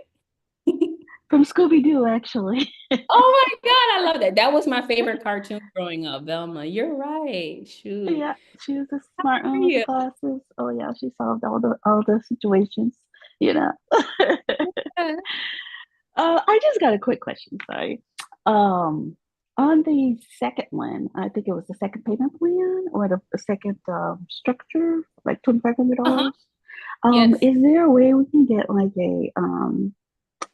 a breakdown of maybe payment plans? Do we call you guys directly or do Oh, yeah. um Okay, so I will let you know. You can either go with the payment plan that we already have set in place, which you will see on our website. So it would be 5 payments of $549. Okay, so it ends up being a little bit more than 2,500, and that's because you're making 5 payments versus one. And oh, so okay. that extra is used to cover merchant fees. And one thing that I want you to know is that if you sign up for the payment plan, you're not going to get access until you're paid in full. So you won't be able to attend the workshop until you're done with all 5 of your payments, okay? And if that doesn't work for you, then contact the team and we'll be able to customize a payment plan that works for you. So if you want to pay $100 a month for, for however many months, then Mm-hmm. you can do that, okay? Okay, and you have the workshops every month? Yes. Okay. All right. Well, thank you. That was my only question. I appreciate everything you did tonight. I was on the whole time. I really Yay! Thank appreciate you, it. Velma. Yay! You're I'm so glad that welcome. you're here, and I'm just glad that Thank you you. guys attended. Appreciate You're that. so welcome. Thank you. Thank you. I'm Thank glad that you guys attended and you stuck through because it is long, right? I just want to be thorough as possible, but to be honest with you, I couldn't cover every single thing inside of the webinar. So there's still so much more that I want to say, but we're at that three-hour mark. And usually my webinars are only like 90 minutes. So yeah, just if you guys are not subscribed to the YouTube channel, please get in the YouTube channel because there's a lot of a wealth of information, more like resources, teachings. Obviously, everything on YouTube is free, so you'll learn a lot there. But obviously nothing compared to being inside of the program and joining the community. But I appreciate everyone who actually stayed the whole time. So I got 3 more hands here, and then we'll go ahead and end the call for tonight. So I see we have Deb. You are on mute. You got to unmute first if you want to say something. You have to unmute. Okay, I'm There we here. go. You hear me? Okay, what's up? Okay, awesome. Okay. I have 2 questions. With the irrevocable trust, once I quit claim my home and my properties into the irrevocable trust, doesn't my house become tax exempt after that? No, not necessarily. So the entity that owns your property has to be tax exempt. And then, yes, you can qualify. So all you would have to do is you would have to go down to the county and you would apply for property tax exemption, and you would just need to provide them with whatever required documents that they ask for, and then they will remove the taxes. And you do have to, it depends on the county, but typically they will make you qualify like annually, because you have property taxes annually and your status could change at any point in time. So for our community members that want to take advantage of getting rid of their property taxes, they would have to put it into the nonprofit tax exempt trust, and then you'll qualify. Okay. Also, I have a YouTube channel as well, and I'm trying to figure out what's the best possible way to remove my name from it, and what kind of trust would I put into it. Oh, that's a really good one. So you want to set up a business trust, because you're treating YouTube like business, it's income. So, so typically what we'll do is you will, I don't know if you want to change your channel name. So obviously, I don't know if your channel is your name or not, but you want to No. set up. Okay, fine. So you want to set up your business trust in the name of your channel, and then you'll change your W-4 with Google. So you know Google is what pays you. So so with the YouTube partner, what you need to do is you need to change the W-4 so that now they're going to direct deposit into the entity and not into you, not into your name and social. They're going to direct deposit into the trust. So that's the way I have it with my channel. Okay. Your channel is more on the educational side, if anything, right? Yeah, it doesn't matter what kind of channel you have. I have a kids channel for my kids. It's the same thing. Okay. Yeah, you just set up a trust and the trust is paid. Okay, because you spoke about nonprofit, different nonprofits like faith, educational and stuff like that. Is it possible you can put like a nonprofit into your YouTube channel? Of course. Yeah. And you can get donations, everything. You could get an online church. We have people who have an online church, and guess what? They do service online. Stop playing. That's what I'm saying, because mine's like really educational, especially when Yes, it comes to like. yes. Absolutely, Okay. yes. Because Yes. that's what I think I want to go with the yeah. Okay. 2 thumbs up, not just one, okay? All right. Thank you. You're welcome. Take care. Thank you for being here. Next, we have Juan. Hi, Juan. Hello, good evening. Hi. Hey, this was great. Thank you. Appreciate it. I've seen you like another time before on a webinar. It's been a while ago, but this was just, I mean, great, great. I can't even come up with all the words, but this was great. And I'm so glad to hear that. yes, and so, you know, the stuff that you went over, or a lot of it that you touched on, have been things that I have been working on for the past few weeks, having meetings and other consultations, and you just hit a home run. You know, bases loaded, everything out the park. Couldn't even find the ball. It's true. This is a one-stop shop, okay? So everything that you need is here in-house. Well, great. You know, we got to hurry up and get this meeting so that we can get this started. Yes, sir. I have trust. Okay. I actually have a couple of trusts. I have my own personal, but irrevocable trust and beneficiary trust for my son. And I also have a trust, a beneficiary trust from my mom when she passed. And so I'm the trustee of that trust and still have her trust. I'm a trustee of her trust as well. So have real estate and in there and some stocks and things like that in their portfolio. So I kind of need to restructure some things around the way that you just went over on your webinar here. So and I do flips, fix and flips, and new development. So what's kind of the best trust for like the fix and flips, things that are flipping, in sales to kind of help with these taxes because I'm getting ate up. Yeah, so you want to use the business trust for those types of transactions. Okay. All right. So I like the done for you, or you all doing it. So I need to know how to get set up, or which one do I need to jump in there and get? Absolutely. So you can either message the team, so you can either send us a text message. So you know how you received an email or a text message to get on the webinar for tonight, you can reply back and then the team will be able to assist you, or you can just go straight to our website and then you can book the private one-on-one sessions that way. So if you go to wealthytrustee.com, so are you able to see the links that we have in the chat? Yes. Okay, so if you go to our website and you go to sign up now, once you put in your information, then you can choose the option for the private sessions and you automatically enroll, and then me and the team will reach out to you and we'll begin the process to set everything up.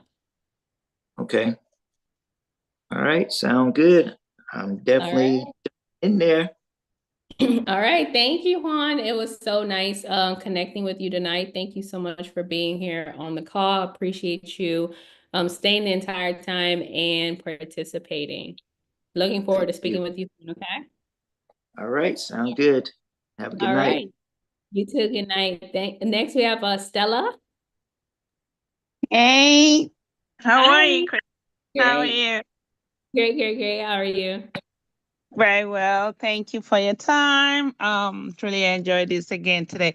I have a question. So my question is, so with the second package, if I were to take the second package and do it instrumental, am I still entitled to the 20% off, or the 20% is only applicable if you pay one time? Yeah, so you are still entitled to the 20% off, even if you set up a payment plan and you pay monthly or however often. If you do it in installments, you still get the 20% off. So you're going to, you can either get a 20% off of the installment or just the entire amount. So yeah, you're still going to end up paying on 20% off of the total price. Okay. All right. Thank you. That's my question. You're Thank you. welcome. All right. Thank you so much, everyone, for being here. I know it's super late. It's already 10:17. I just want to, just to share my gratitude with you guys for attending the workshop, participating, being engaged. And I just hope that you guys, like I said, don't sit on this information, take action, because your livelihood and your family and your kids and their kids, they depend on it. And so you want to be able to start your legacy, and you want to start it now the right way and make sure that, that all of your affairs are in order, because tomorrow is not promised. So I'm so grateful that you guys were able to have access to this information, and now it's time to apply it and to get access to the tools. So if you have any questions, like I said, if you have any questions, just reply to the text message or the email, and my team will be able to assist you guys thoroughly, and they'll be able to point you in the right direction, and we'll be able to answer any questions that might come up. So everyone have a really good night. God bless you, and I'll see you guys soon. Thank you. Thank you. Thank you. You're welcome. Thank you, guys. Have a good night. You Thank you too. for the Good info. night.